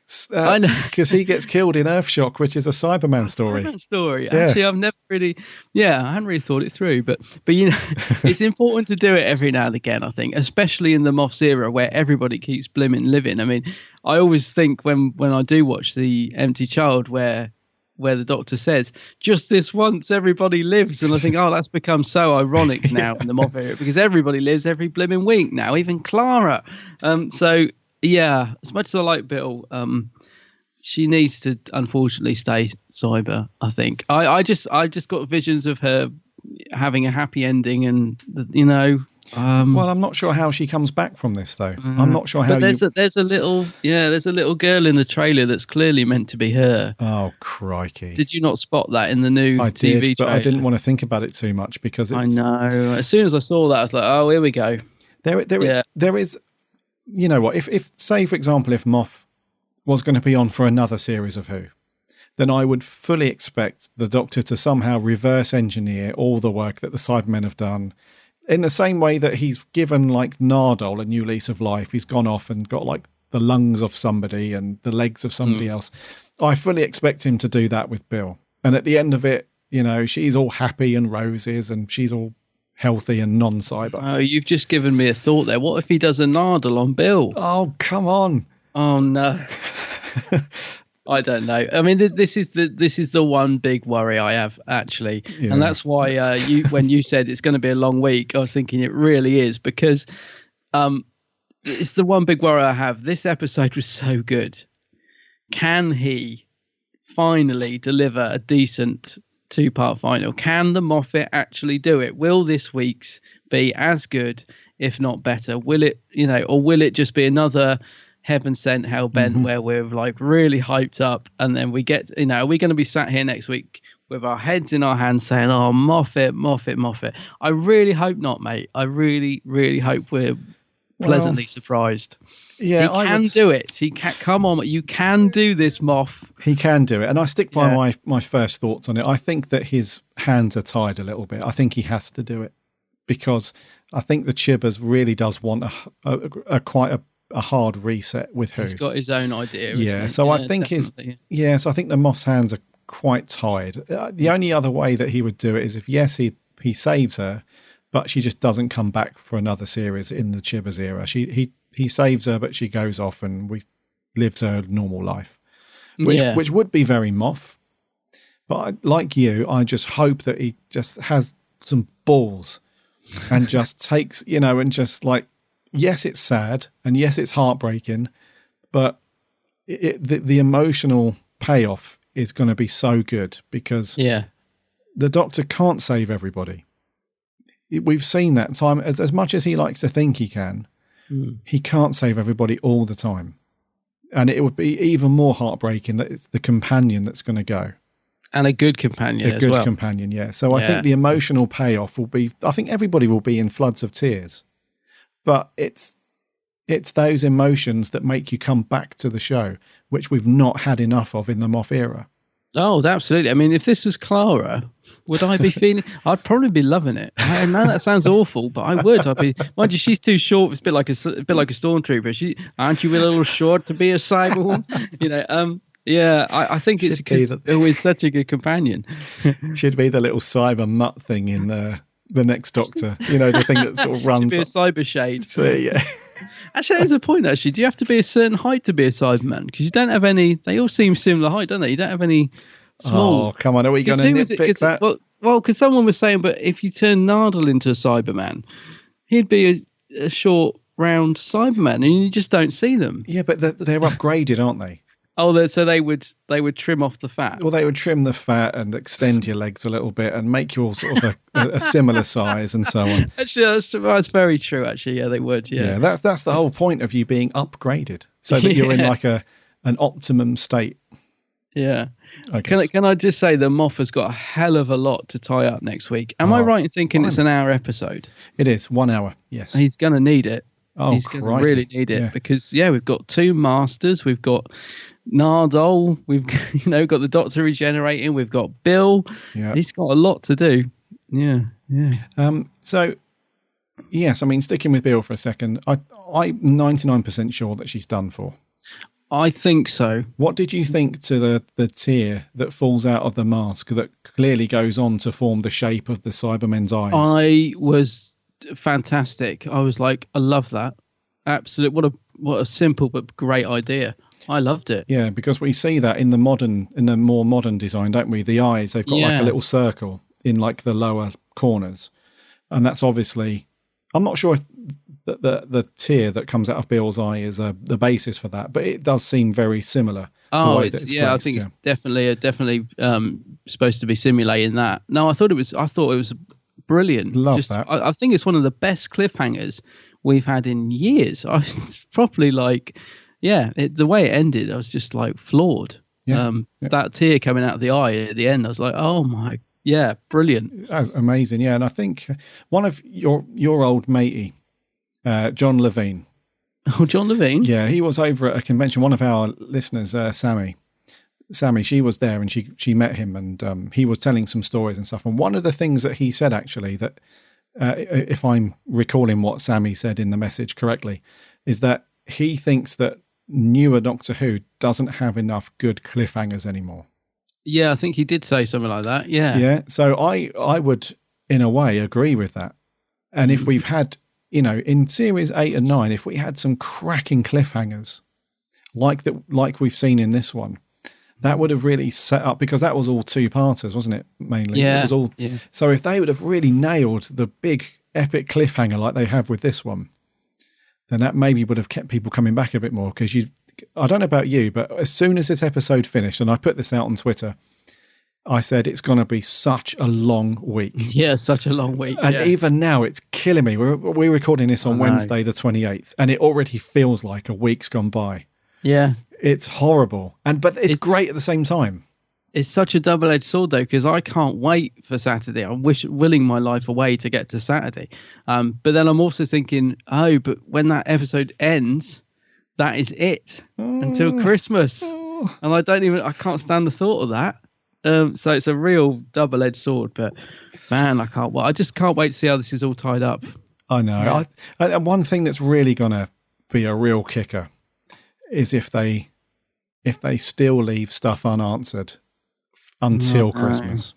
So one thing that I'm pretty certain they will leave unanswered is the regeneration. I don't think we're going to see him regenerate into a new actor this week.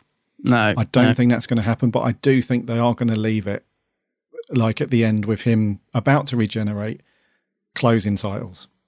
I got a feeling we'll go back to that same scene. I think you're right. I think it's going to do a loop. We're going to lead up to that, and it's going to end with him going, no. Yeah, because it must. I think I think these two parts and the Christmas special are all going to be grouped together, I feel, because the Christmas special is also directed by Rachel Talalay.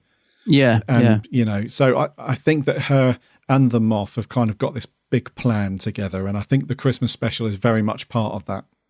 I don't think it's going to be an isolated, fun family episode like we've seen like the return of Dr. Mysterio and the Nick Frost one. I don't think it's going to be like that. I think it is going to be follow on from these and be a bit darker. That's what I think. Yeah, I think so too. Yeah. Let's talk about the Cybermen. Yeah, the focus, the monster of the week feature of this story. So we knew for ages that the Mondasian Cybermen were coming back. Yeah, the Beeb told us that in many pictures and all sorts. Before is there anything they haven't told us? Before the series even got going, we knew that the Mondasian Cybermen were coming back. Now, in terms of, before we get on to this as being and I want to get your opinion on this because I'm really interested in your opinion, in this being an origin story for the Cybermen. What did you think of the design? Did you think that they nailed it pretty well from the classic years, from the 10th Planet? Do you think they nailed the look and feel? I didn't think they'd quite got it right to begin with. I think we spoke about it when you were saying about the Darth Vader thing in Rogue One, how it is right, but what's that effect you called it? Where it doesn't look right because it is right. Vader, I was saying Darth Vader doesn't look right in Rogue One, and you're like, yes, but if you look at him in New Hope, he does look like that. But you're thinking of him in Return of the Jedi, so he doesn't look right. That effect of right. No, it is good, but it's not quite right. But no, just cutting to the chase, I do think they got it right actually, because they're still finding their way in this story, aren't they? So we're seeing different evolutions of them turning into the Mondasian Cyberman. So like there's a bit where Simm taps one on the head and says, they've given that one a helmet. I like that. Yeah. So they're clearly still trying to find their design. So that kind of makes sense in the fact that they don't look quite the same, but they are definitely Mondasian Cybermen. Right. So I liked it, and I did like the look, and the way they were shot made them really creepy. Because I think some of the promo images we got of them, in daylight and stuff, maybe they didn't look as good as they did on screen. I mean the bit where Bill as the Cyber woman, Cyber Bill, when she's in that cupboard, I mean that reveal could not have been more creepy. Like, you just saw her feet. Yeah. And then she slowly comes out of the dark, and you see the lights on the chest panel, and awesome. They were shot brilliantly, and they looked fantastic on screen. So I think they did get it right. I do. Yeah, because when you saw like the progression of the design, because I think I'm right in saying this, that when we saw Bill at the end as a cyber person, that is the Mondasian Cyberman that was shown to us in pictures and stuff before the series kicked off. So I think that's the state in which, yes, this is now the Cyberman. Yeah. And I do think they got it mostly right. There is a few details like the gloves and some of the tubing that's coming off the chest pack and all that stuff. There are some slight differences from the original Cybermen way back in the classic years. But I have got one worry. What's that? And it's not about this episode, but coming up, we have seen some promo images coming up of the Doctor Falls. Oh, and I know what we've got these Mondasian Cybermen mixed in with the newer design Cybermen, but we see the Mondasian Cybermen flying with like jetpack feet, and stuff. Now this is I'm hoping that this is just we need to get a really fun, action-packed promo set of images. So, Mr. Graphic Designer, can you make this look actiony and fun? And they've just done that. And in the episode, it's not going to be like that. But I do have a worry that they're going to make these classic Cybermen, give the ability to fly, like they did with the more recent Cybermen that look like Iron Man. Yeah, it's a worry shared. Because this is why I said this is why I'm worried that we're going to have our head in our hands next week. It's just the mention of flying Mondasian Cybermen fills me with dread. I know. I hope not, because they're so creepy in this first part. Something like that could just totally undo it, I think. Let's hope not. I'll tell you, the bit I really liked was when the guy said, the surgeon said to Bill something about, oh, don't worry about feeling pain, because this, and then he brings out like the headpiece of the cyber suit. This is going to stop all that. And I was like, whoa, brilliant. Brilliant. So in the past, what story was it? I can't remember. It might have been The Age of Steel. Or one of the Cybermen stories in the new era of Doctor Who. There was a bit where everybody's walking around with these earpieces in, and then something happened, and they sort of extended, and these Cybermen things. That's right. Do you remember which one that was? I forgot about that. No, I don't, but I do remember. Yeah. Yeah. So everybody had these earpieces in, and at one point in the day, something happened, and the whole population stopped, and they were hearing something, and then they all carried on, and then at some point, the villain of the story flicked a switch, and the earpieces, the handlebars came out across their heads, and they turned into sort of Cybermen. For years, I thought that they were just sort of communication devices, but the fact that Moffat's introduced it as a sort of pain limiter, that is so creepy. I know, and it's horrific. Do you know what? Just the way you flicked it down as well into play. I was like, oh, this is great stuff. You know? Because you saw it, didn't you? And the way he moved it into position, and then you saw the shape, and you were like, oh no. I'll tell you what, I know a lot of people have said, made reference to the Big Finish audio Spare Parts, which is another Origin Sideman story.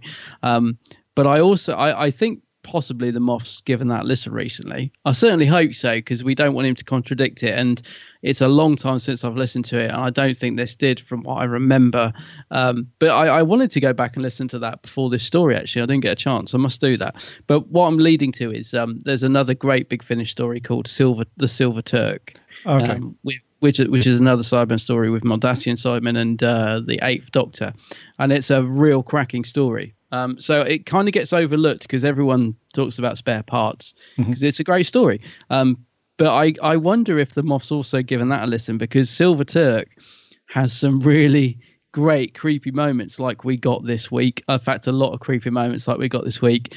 And I just kept thinking of it all the way through. I was thinking, I think the Moff's had a bit of a Big Finish binge recently, because the whole stuff with the Cyberman coming out of the dark like that. And, so yeah, I know a lot of people are giving Spare Parts a listen, which is awesome. Yes. But I also recommend Silver Turk if you get a chance. It's a great Cyberman story with the Mondasians and Eighth, and it really, I think, ties in nicely with these, with this Cyberman era. So it's just the whole design of it's just really creepy, I think. Yeah, I was thinking about Spare Parts, and I did get into a conversation with a couple of people about, does it conflict with? It's so long since I've heard it. I wish I had an answer to that. I don't think it does. I don't think so. I mean, it might potentially bump heads depending on what happens next week. It depends where it goes next week. Yeah. Sorry, next episode. So it could do. But if any of our listeners have not listened to Spare Parts, it's absolutely brilliant. It's always referenced as one of the best stories from Big Finish as a Cyberman story. And it's a Peter Davison story. And if you haven't checked it out, they've got a special at the moment. It's only £3 on the Big Finish website. So if you've not listened to Spare Parts, then go and get that, because that is a cracking Cyberman story. And it's also just a brilliant story from Big Finish anyway. It is, yeah. So check that out. So yeah, I wasn't completely convinced that it just rubs out, No, I don't think it does. As I said, I don't, from what I remember. Because that was one of the things we were worried about, because Spare Parts has got a lot of love, and people were just saying, I hope the Moff's not just going to trample all over that now, because that's been I don't know about you, but I certainly consider Big Finish to be canon. I know that worlds sometimes conflict, but so does the TV series. If you go from the start of Doctor Who to the end, there's loads of things conflict. So I just see it as all one big universe, if you see what I mean. So I don't think this rubs anything up too much the wrong way, from what I remember, which is good. Yeah, it's good. So yeah, if you've not listened to it, go and check it out. So yeah, the Cybermen, I think I love the design of the original Mondasian Cybermen. I think a lot of people, especially our younger viewers and listeners, were probably a bit like, I really prefer the new shiny Action Man-y, Iron Man-y sort of look. These old fuddy-duddy, tin They're foil. very bulky, aren't they? Yeah. All their stuff, yeah. Tin foil, ancient retro looking. I don't think that's... But I think all of those fears were just completely wiped away. As soon as we saw Bill come out of the cupboard with fully cybered, I think it was just so scary. And the fact that the camera zooms in a bit and you can see Bill's face underneath the helmet and it's her own. And what she says as well, it's heartbreaking. She's like, I waited for you. Oh, I know. It's good television though. That's what I'm very pleased to say, with them off. It was good television. Yeah, because she listened to the doctor. He appeared to her. He said, wait for me. If he hadn't have done that, maybe she could have concocted her own escape plan and got out of there. But she was under orders almost. She was like, he's coming for me because he said, wait for me. Yeah. And because of that, she's now a Cyberman. And she had so much faith in the doctor, didn't she? She was like, she almost seemed quite calm about what happened to her, because I think she just kept thinking, it's fine, the doctor's going to save me. I don't need to worry. He always saves the day. I'll just ride this out. And then that happens. Yeah. And then the way she says it just repeatedly, I waited for you, and it's, oh God, I'm feeling it, mate, talking about it. It's same. It's great television. And I think the Moff has nailed has really nailed the emotional aspect of this. Yeah, which is something he doesn't always get right, but he definitely has on this one. Should we talk a little bit about the two masters meeting? Because that was quite a scene, wasn't it? When the Razors sat behind Missy, and can I just say how much I loved Missy she's got no time for anyone, has she? He's just like waffling away behind her shoulder, and her face, I mean, she just looks like she's, another 2 minutes, I think she would have snapped his neck, which would have been interesting. How would that have worked? But she was literally just having none of it, was she? She's like, oh, what are you on about? I love the fact that she's just so short-tempered. And if you hadn't have guessed at that point that it was John Simm as the master, then you certainly would have got, you would have guessed then when he says, you've been here before. Yeah. You've been here before. And she's like, what are you talking about? She's just cracking on. And he's got the gun and then he just throws it away because he says, well, that'd be pointless. That's awful looking gun. Yeah. Did you think that? Did you think, what is that gun? Yeah, like a spud gun with a... Yeah, a spud gun, so if you didn't know at that point, then you surely must have known that was coming. And then that reveal when he's like, I've always been one for disguises, and rips it off. And... it's a good moment. It's a really good moment. Great moment. And I love the fact... Go on. Sorry. I guess I just love the line about being worried about his future. As soon as he said that, I was like, here we go. Here we go, yeah. Yeah. And let's not dwell on the fact that, yes, it would have been better if we hadn't have known about it. It's still a great moment. It's still a really good sort of moment where you can see the face being pulled off. And it's just, he's banging character like he was back in whenever it was, 2007, 2006, whatever it was. He's just right back with us. And I know he's got the goatee. He's rocking the... He's got the look, actually. He's definitely got the look going on. Yeah, he's almost morphing, into his classic look. He's almost got that Anthony Ainley sort of goatee, hasn't he? Look and feel like he's referencing the classic stuff. Yeah, But yeah, he's just John Simm being the master. He's back as when Missy and John Simm... That's a bit fourth wall, isn't it? When Missy and him, the master sort of confront the doctor. He's like, give us a kiss. And he's got that horrible smirk. And you can just see it's just outright evil. And the doctor must be crapping himself because he's like, he looked like it. All the hard work I've done to get Missy, out of this evil streak. And she wants to do good. I'm helping her along. Now you're here. Back to square one. That's all I need. All I need, yeah. But I never ever thought we'd see John Simm back in the series. I would never have imagined him coming back in a million years. I'll be honest with you. I'm so surprised he's come back to the show. I am. And delighted. And I'm so pleased. But I never thought that would happen.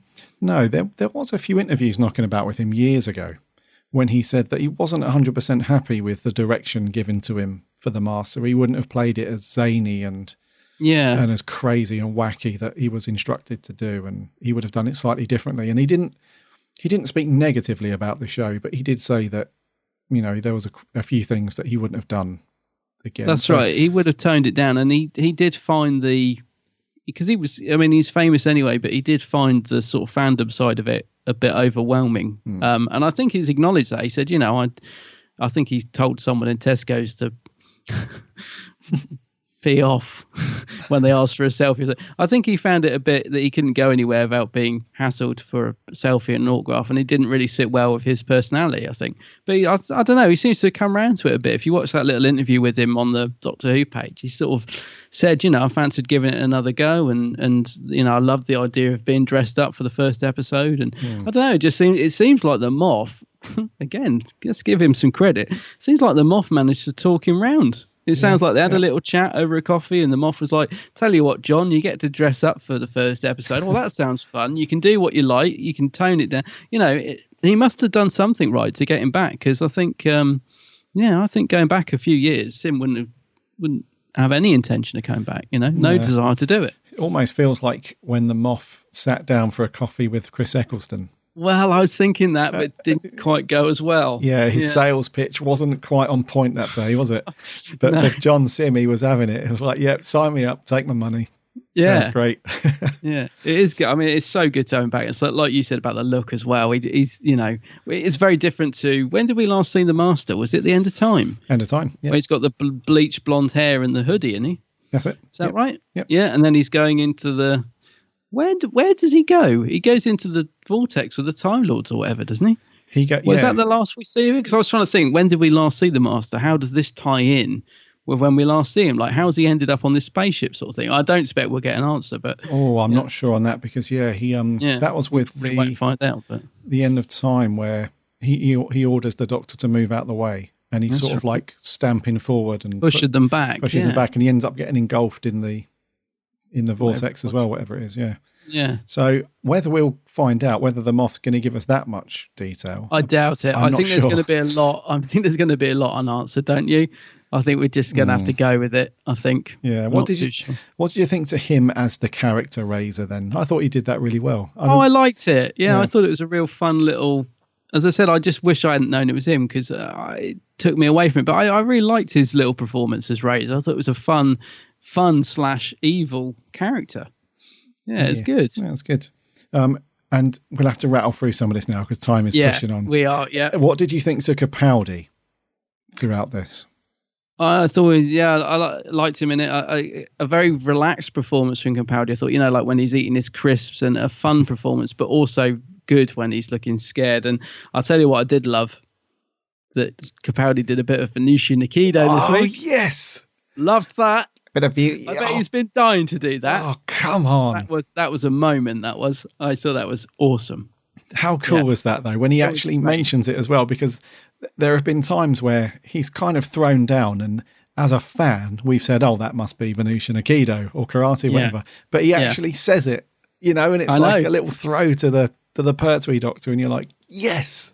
And the way it was froze, slowed down and stuff, and the way they did it was brilliant. Yeah, love that moment. So I thought, as usual, Mr. Capaldi absolutely rocking it this week. Yeah, very much on point.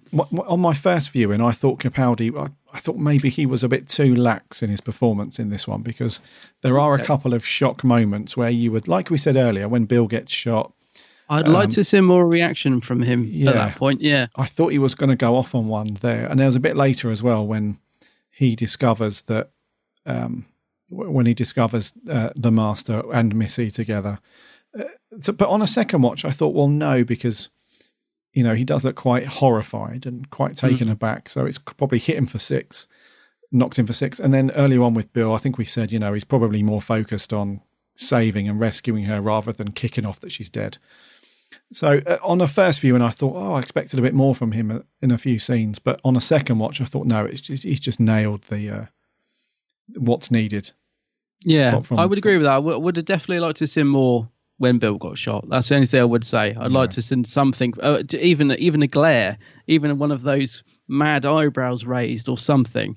I would have liked to have seen that.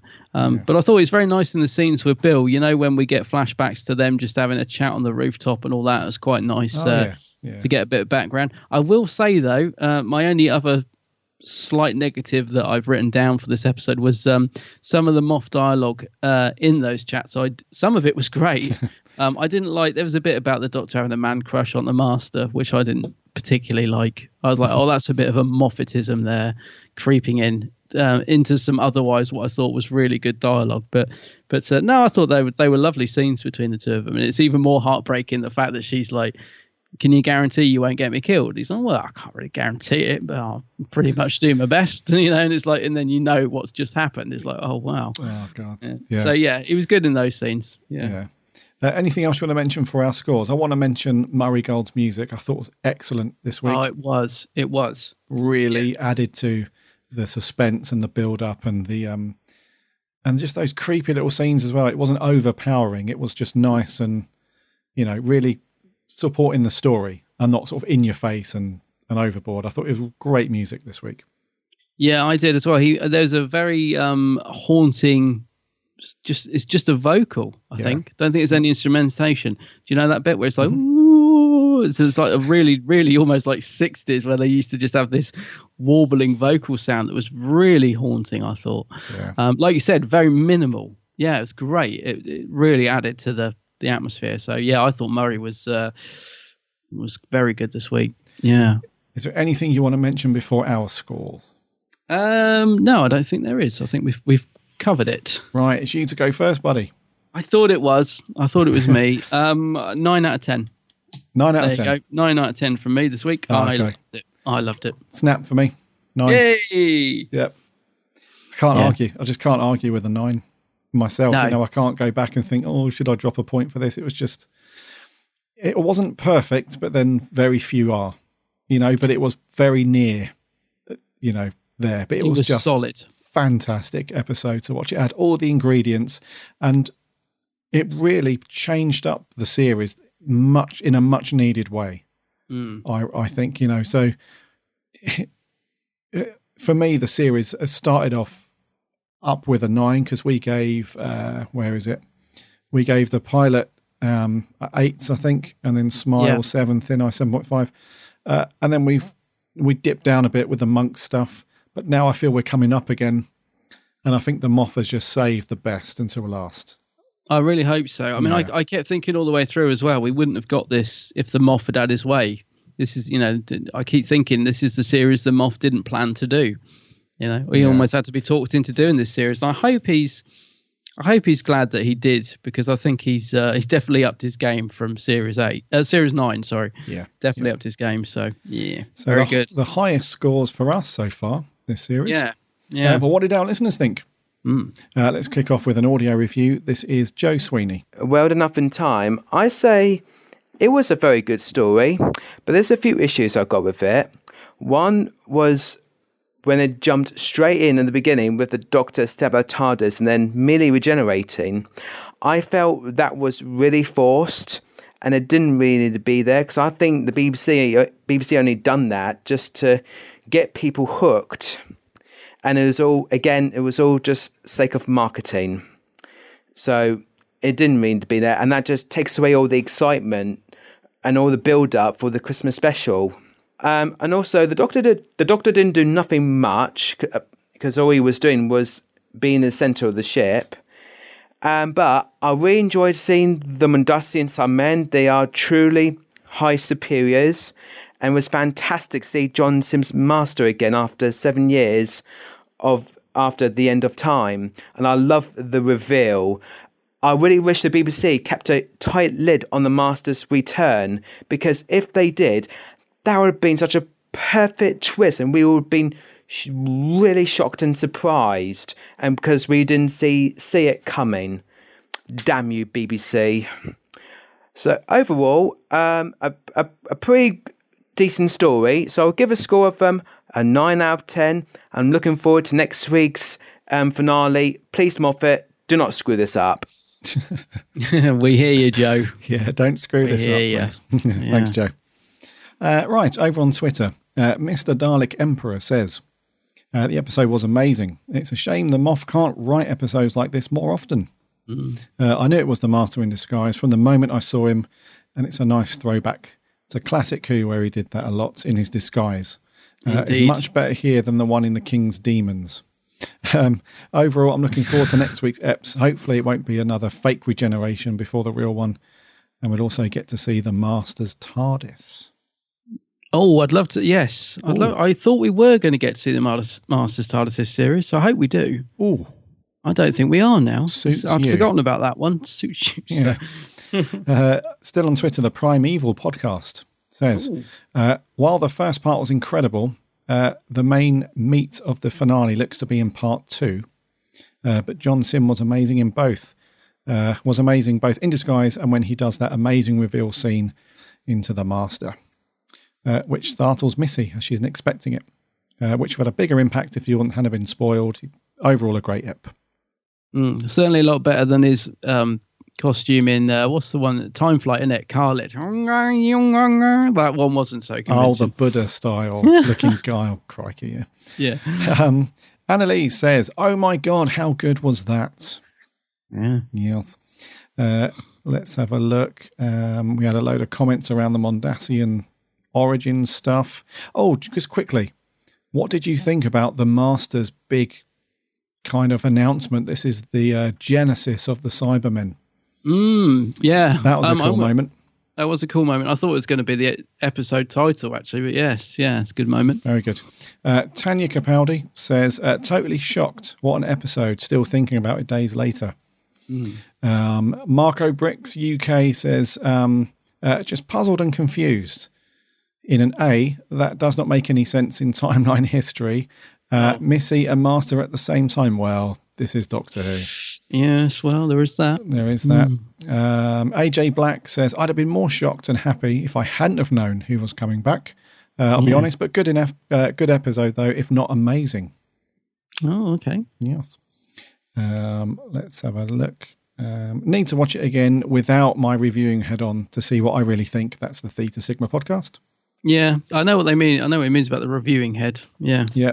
Loopy Lou says, still traumatized, to be honest. Oh. Yeah, Daniel Fox, easily Series 10's best so far. Great return to the Cybermen, really creepy. The TARDIS team, great, and one of Who's best cliffhangers, 8.5. It was good, yeah. Yes.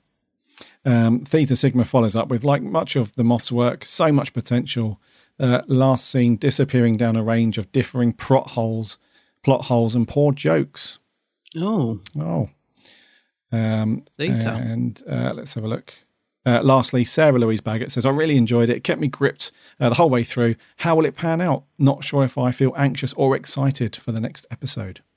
A bit of both. Yeah. Before we go over to Facebook, let's do another audio clip. This is Martin Arnold. World Enough and Time. Man, that was strange and dark. I enjoyed the interplay with Missy and the Doctor. That was a premise they could have explored a bit more, actually, with her sort of going out and sort of being the Doctor as a sort of, let's see if she's rehabilitated while I scoff crisps. It reminded me of A Girl in the Fireplace, actually. The whole different time zones and two characters on either side. The stuff in the hospital, that was dark. That was very, very dark. That's the darkest I've ever seen Doctor Who. And I'd have to say, if I had kids, I would have struggled with allowing them to watch that, personally speaking. Very, very keen to see what happens with Missy and the Master. My personal theory, which is probably just complete nonsense, is that she's Mrs. Saxon, because he did make a comment to his being, her Prime Minister, which I think is, I don't know who that's aimed at. Perhaps it's Bill. I don't know. Yeah, it was an interesting episode. Love to see how this resolves, because it's very difficult to judge Moffat's episodes, except on the whole. Really can't say much more than that for now. So I'll leave it there. Thanks very much. Cheers, Martin. Yeah, thanks, Martin. I do know what he means about the kids watching it. Yeah. It's very borderline, isn't it? It is. Before we do the Facebook comments, actually, let's do another audio clip. This is Sammy Satine from Down Under. Hey, Sammy. G'day, Gary and Adam. Sammy Satine here. So, World Enough in Time. This was basically genesis of the Cybermen / Missy Who, because our lovely Doctor wasn't in it much. Sad face. Speaking of sad, Bill. Oh, Bill. I'm so sorry, sweetheart, for what they did to you. I'm surprised the Doctor hasn't gone into a rage about it yet. Narrating it, waiting to see how this ends. Moffat. See ya. Cheers, Sammy. Actually, Sammy does make a very good point, which I forgot to mention, that I did think that about the fact that we didn't get a lot of Capaldi this week. And the only reason I'm bringing that up is because obviously it is his last series. And I was thinking that, in the middle where we were saying there was a lot of Bill in the middle, which was all great stuff. But yeah, I did think that as well, thinking Capaldi's last series and he's not in this one that much. So yeah, it's a good point, Sammy. Yeah. Thank you, Sammy. Right, you guys went nuts on Facebook. Loads of comments. Yeah. So obviously can't read them all out. We're going to skim through them and just pick out the key points. Stephen Canessa said, think they'll have to go into the black hole in order to reverse the relativity. So they go back to before they got there, bugger off in the TARDIS, job done, back to Oxford for end of term party. Well, that's a good theory. I can totally see them off doing that. As soon as I read that from Stephen, I thought, that black hole, it's kind of like a TARDIS. It's like time stuff, timey-wimey. Is it there just to provide the story plot that time moves at different moments, at different ends of the ship? Or does the ship suddenly break down, falls into the black hole, and then they're back at another time where nothing's happened? Oh, cup of tea. Now you see. Oh, crikey. Anyways. I hadn't thought of that. Yeah. Lou Gallagher, welcome, Lou, says, episode for me finally made the Cybermen creepy again. Especially in the cases of Bill wandering around the hospital with the patients, looping pain and kill me. Oh, God, I forgot about that one. One of them saying kill me. Oh, yeah. Moff, come on. He was in a place, wasn't he, when he wrote that? He was. He said that's pretty damn dark, if you ask me. Even more so when they just turn them down. Lou, we read you. We hear you. Yeah. He says, I love the tragic story of Bill being separated from the Doctor with the time differential, and it's being a matter of minutes for them, but years for Bill. It is. Yeah. It goes on to say, can't wait to see the chemistry between Missy and the Master next week. It should hopefully be a lot of fun. It'd be very devastating, dark story in that grand scheme of things. May not be much more than a setup, but by God, it's brilliant. 9 out of 10 so far. Yeah. Simon Ascuri says, brilliant first part of what I feel will be a great two-parter. Hasn't been this good since series 5. I love the whole 60s spooky atmosphere this story had.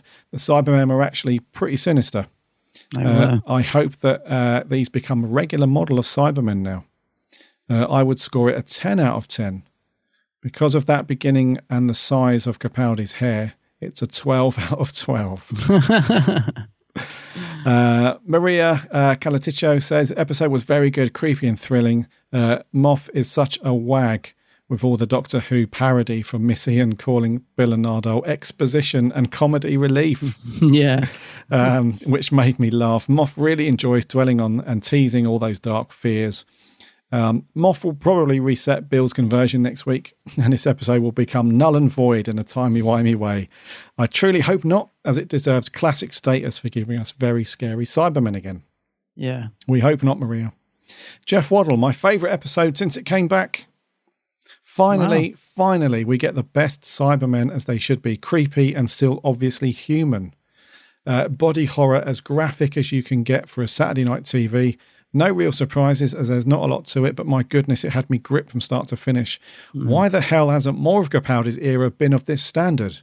Yeah. I just hope the finale carries on this top work, but given the trailer, I have my doubts, and please, no blooming cyber brig to save the day.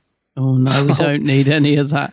I don't even think we need the other Cybermen, to be honest with you. It's the one thing I kept thinking when watching the trailer is, do we really need the Iron Men, Cybermen? Let's just stick with the Mondasians. But anyways, Jamie Ackley, I don't feel able to fully digest or believe in this episode until the finale is played out. From the moment the hole was blown into Bill, I thought, here we go again. Clara, Raven, is this going to be another unraveled and another reset button pressed? Likewise with the opening regeneration, he's already pretended to regenerate, so he could again. Yes, goes on to say, if Bill is dead, then what a complete waste of such a character. Or if it's a timey-wimey reset, then bore off. Either way, can't win. Bore off. Callum MacArthur says, absolutely loved it. All of it was amazing, especially the Doctor telling Bill about him and the Master's friendship.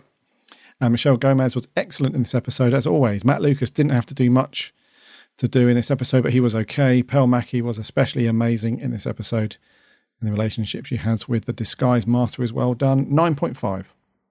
Good. Leslie Shergold. So this was blooming excellent, wasn't it? But how much better would it have been if the Beeb have kept its mouth shut about John Simm? Everyone seems to have upped their game for this one. The camera work, directing, writing, acting, music, all top notch. But okay, get ready. How am I supposed to let my nephews watch it? Yeah. Yep. This episode simply seems to have disregarded any notion of parents, or uncles in my case, sitting down to watch with their kids and bordered on the unwatchable occasionally. I know Leslie felt that a few times, Yeah, for the first time ever, I centred the show and pushed the episode forward 3 times past bits I didn't consider suitable. Neil Mundy says, absolutely outstanding episode. Really enjoyed the story and was utterly creeped out by the growing horror of the hospital ward scenes. I think this is the closest Doctor Who has come to true horror. The use of sound and music in those conversion ward scenes was outstanding. Best episode of Capaldi's reign, 9.5. Yes. Sir Jacob Birtwistle. Absolutely loved it. It was tense and was really scary. The last episode that scared me as much was Waters of Mars.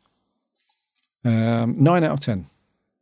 Sir Jake. Miles Mackenzie. Love Capaldi's era of Doctor Who. He is one of my favourites and so sad it's coming to an end. But this episode has got to be the best episode since Day of the Doctor, if not Stolen Earth. Cybermen or converted Mondasians are super creepy and eerie in this, especially the voice box and the pain and kill me bit. The ending was spot on, perfect balance with Simm reveal. I was in no way expecting it to be that guy. And of Bill becoming a Cyberman. 10 out of 10. Wow, 10 out of 10. Gina Jarrett, best episode of the series, which is saying something, as Series 10 has been largely incredible. So much of the episode was spoiled already, but it didn't stop my heart banging out of my chest during the last 10 minutes. Just wow. Yeah. Paul Villano says, Blimey, if you lot don't keep your comments shorter, these podcasts are going to go on for 3 hours. We probably are nearly on 3 hours, aren't we? He says, come to think of it, that's fine, carry on. Before we finish up these comments, let's do our last audio clip. This is Owen Daly. Hello, Guy and Adam. Hope you're both well and enjoying the show this week. And this is going to sound really weird, but I love the Stephen Moffat episode. I really, really love this story. And I'm hoping it doesn't have second part syndrome and the second part can live up to my expectations, because part 1 was brilliant. The first 20 seconds, I was blown away. Like, I was just chilling. I just finished my dinner. I was like 2 minutes late watching it, sat down going, all right, let's get into this. And all of a sudden the 12th Doctor is regenerating and it looked brilliant. He was on his own. He was screaming no. And it was just, I'm not ready for him to go. Like, what an opening. And then 10 minutes later we had Bill being killed. Like, wow, didn't see that coming. And then all of a sudden she's a Cyberman at the end of the episode. What? Like, such a twist. I kind of knew it was happening from the trailer. I just kind of guessed, oh, Bill's being converted. But I didn't think it would actually happen. And it was such an emotional, beautiful ending with her saying, I waited for you. Brilliant piece of dialogue. And also your man, the Master, like, what a reveal. Halfway through the episode, I did cop that Razor was the Master. Somehow, I think it was because of the music. But, like, still, he was such an amazing character, that Razor guy. He was so funny. The best character Moffat has written in years. He was actually... I was laughing at the Master when he was in the skies. It was brilliant. I loved it. So I'm going to give this episode 8 out of 10. It was just a great episode, and I can't wait for part 2.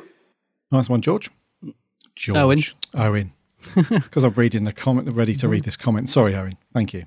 I'll tell you, you made a good point about the music there, mate. Yep. I only noticed it on a second watch, but the Master's theme drifted in, didn't it? But it was like a slow variation. I didn't notice that the first time. Yeah. Yeah, Murray Gold's done that a couple of times with themes from previous series and slowed them down and redone them a little bit. Yeah. Right, last few on Facebook, and then you guys can go. George Coppen says, it takes a lot for me to say this, but that might just be the best episode of Who since it came back in 2005. Really? Whoa, it was good. Love all the surprises, 10 out of 10. Yeah, cheers, George. Danny Brown, one of the finest examples of Doctor Who ever. That is all, 10 out of 10. Kevin Mullin, possibly the best episode since the show returned in 2005. Simply outstanding. 150,627,313,000 out of 10. Jason Thayer gets points deducted for the hints that the Doctor may regenerate into a woman. Oh. 7 out of 10. Who was that? Jason Thayer. Oh, Jason. Simon Gallifreyan Binks says, okay, so the Master didn't have a working TARDIS, only the Doctor's one that was locked to travel to the end of the universe and 21st century Earth, Britain. So how did he get onto the colonist ship? Anyone got a good answer to this? No. Moving on. Vincent Price, but is his name just Doctor Who? What a tease this is. Callum Johnson, best Moffat episode so far, 10 out of 10. Let's see how he ruins it in part 2. Oh no, he has made a rod for his back though, hasn't he? I mean, he set the bar high. Let's not beat around the bush. He's made a rod for his own back. I mean, he's really set the bar high for himself, hasn't he? Do you reckon he's wandering around BBC offices and everyone said, you made a rod for your back there, mate. Yeah. Just imagine the moth sat up till 3 and 4 in the morning, scribbling frantically, sweat. Oh, got to get it right. Come on, moth, you can do it. Come on, moth. You've not been turfed out yet. There's still time. Last couple, Darren Dark says, I enjoyed it, but I have a few things that bugged me. Oh dear. If John Simm was kept a secret, it would have been instantly known that it was him. Yep. This detracted somewhat, as I literally said every time he was on screen, that's John Simm. My first thoughts was when Bill was cybernized, was they're going to bring her back next week, which kind of dampened the moment. I thought the Cybermen were treated really creepily, but I feel there was too much going on. I mean, we could have done away with the Monk trilogy and just had the two Masters and Genesis of the Cybermen as separate two-parters. No. That being said, I did generally enjoy this one, so I give it 8 out of 10. And lastly, on Facebook, Lewis Palmer says, easily the scariest episode of Series 10. Used body horror so effectively, and I'm surprised this was shown at 6:45. Especially with the kill me lines. It perfectly reintroduced the essence of and horror behind the Mondas Cybermen. The concept was also very good. I like that Bill started to walk away while forgetting that she was attached to the Cybermen liquid thing. It was a nice human detail in the performance. Speaking of Bill, I really hope she stays dead because I really don't want another Clara. I think he means that in a good way. I know, yeah. My childhood master is back and he was introduced quite well. Overall, great story and I can't wait for next week. 8.5.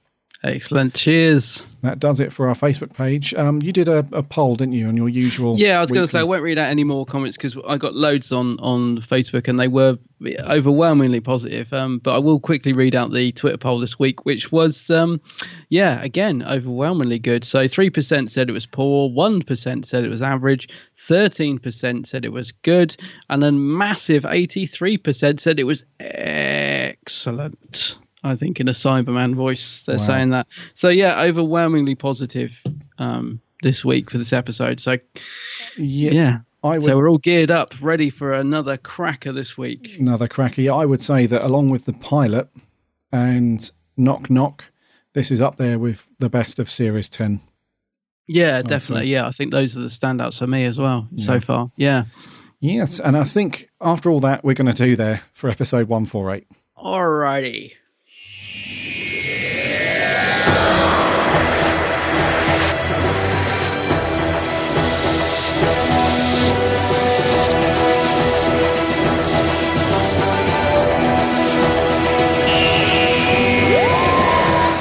Thank you for sticking with us for this long show.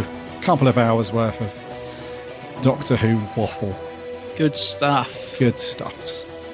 Thank you so much to those who sent in audio clips and jumped over to Facebook and Twitter and gave us your thoughts. We can't read them all out, obviously, because that would just take too long. So why don't you jump on and be part of the community? We've got such a great community of listeners and Who fans. There's always stuff going on Facebook and Twitter. There's always posts and conversations. So instead of just waiting for us to read them all out, why don't you jump on and get involved? So head over to the website, www.bigblueboxpodcast.co.uk. You can listen to all of our episodes, even episode 26, where we reviewed Paradise Towers. Yeah, I can't believe it's that long ago. Crikey, yeah. You can listen to everything, and you also link off to all the social stuff. We're on Facebook, Twitter, Instagram, all that biz. And there's also links to podcast apps so that you can subscribe to the show so that you never miss one that goes out every Friday. There's a big iTunes button there, and we're on Google Podcasts now and some other bits. So if you're not subscribed yet, but you listen to the odd one, then give us a sub. And if you're an iTunes listener, a review and a rating would be really, really awesome because it helps us out loads. Yeah. Check out Adam's channel. Yay! The Geek's Handbag. Yeah, be a new video this Friday. Whoa. Well, today, now, wow. Whenever you're listening to this. Adam's got his own channel over on YouTube, and he's also on Facebook and Twitter under the same name, so just do a search for The Geek's Handbag. So many good videos. I say this every week, and I can't say it any... I will continue to say it. Say it again. Until you start putting bad videos out, I will keep saying it. There are so many good videos on Adam's channel. Just reviews, unboxings, location stuff, convention roundups, just the whole lot. Just go over there and check it out. Go and have a look. It's awesome stuff. So enjoy The Doctor Falls this Saturday. I hope so. Our review will be next week as usual. So I hope you have a good time with that. We're certainly going to enjoy it. So until next week, my name's Gary. My name's Adam. And remember...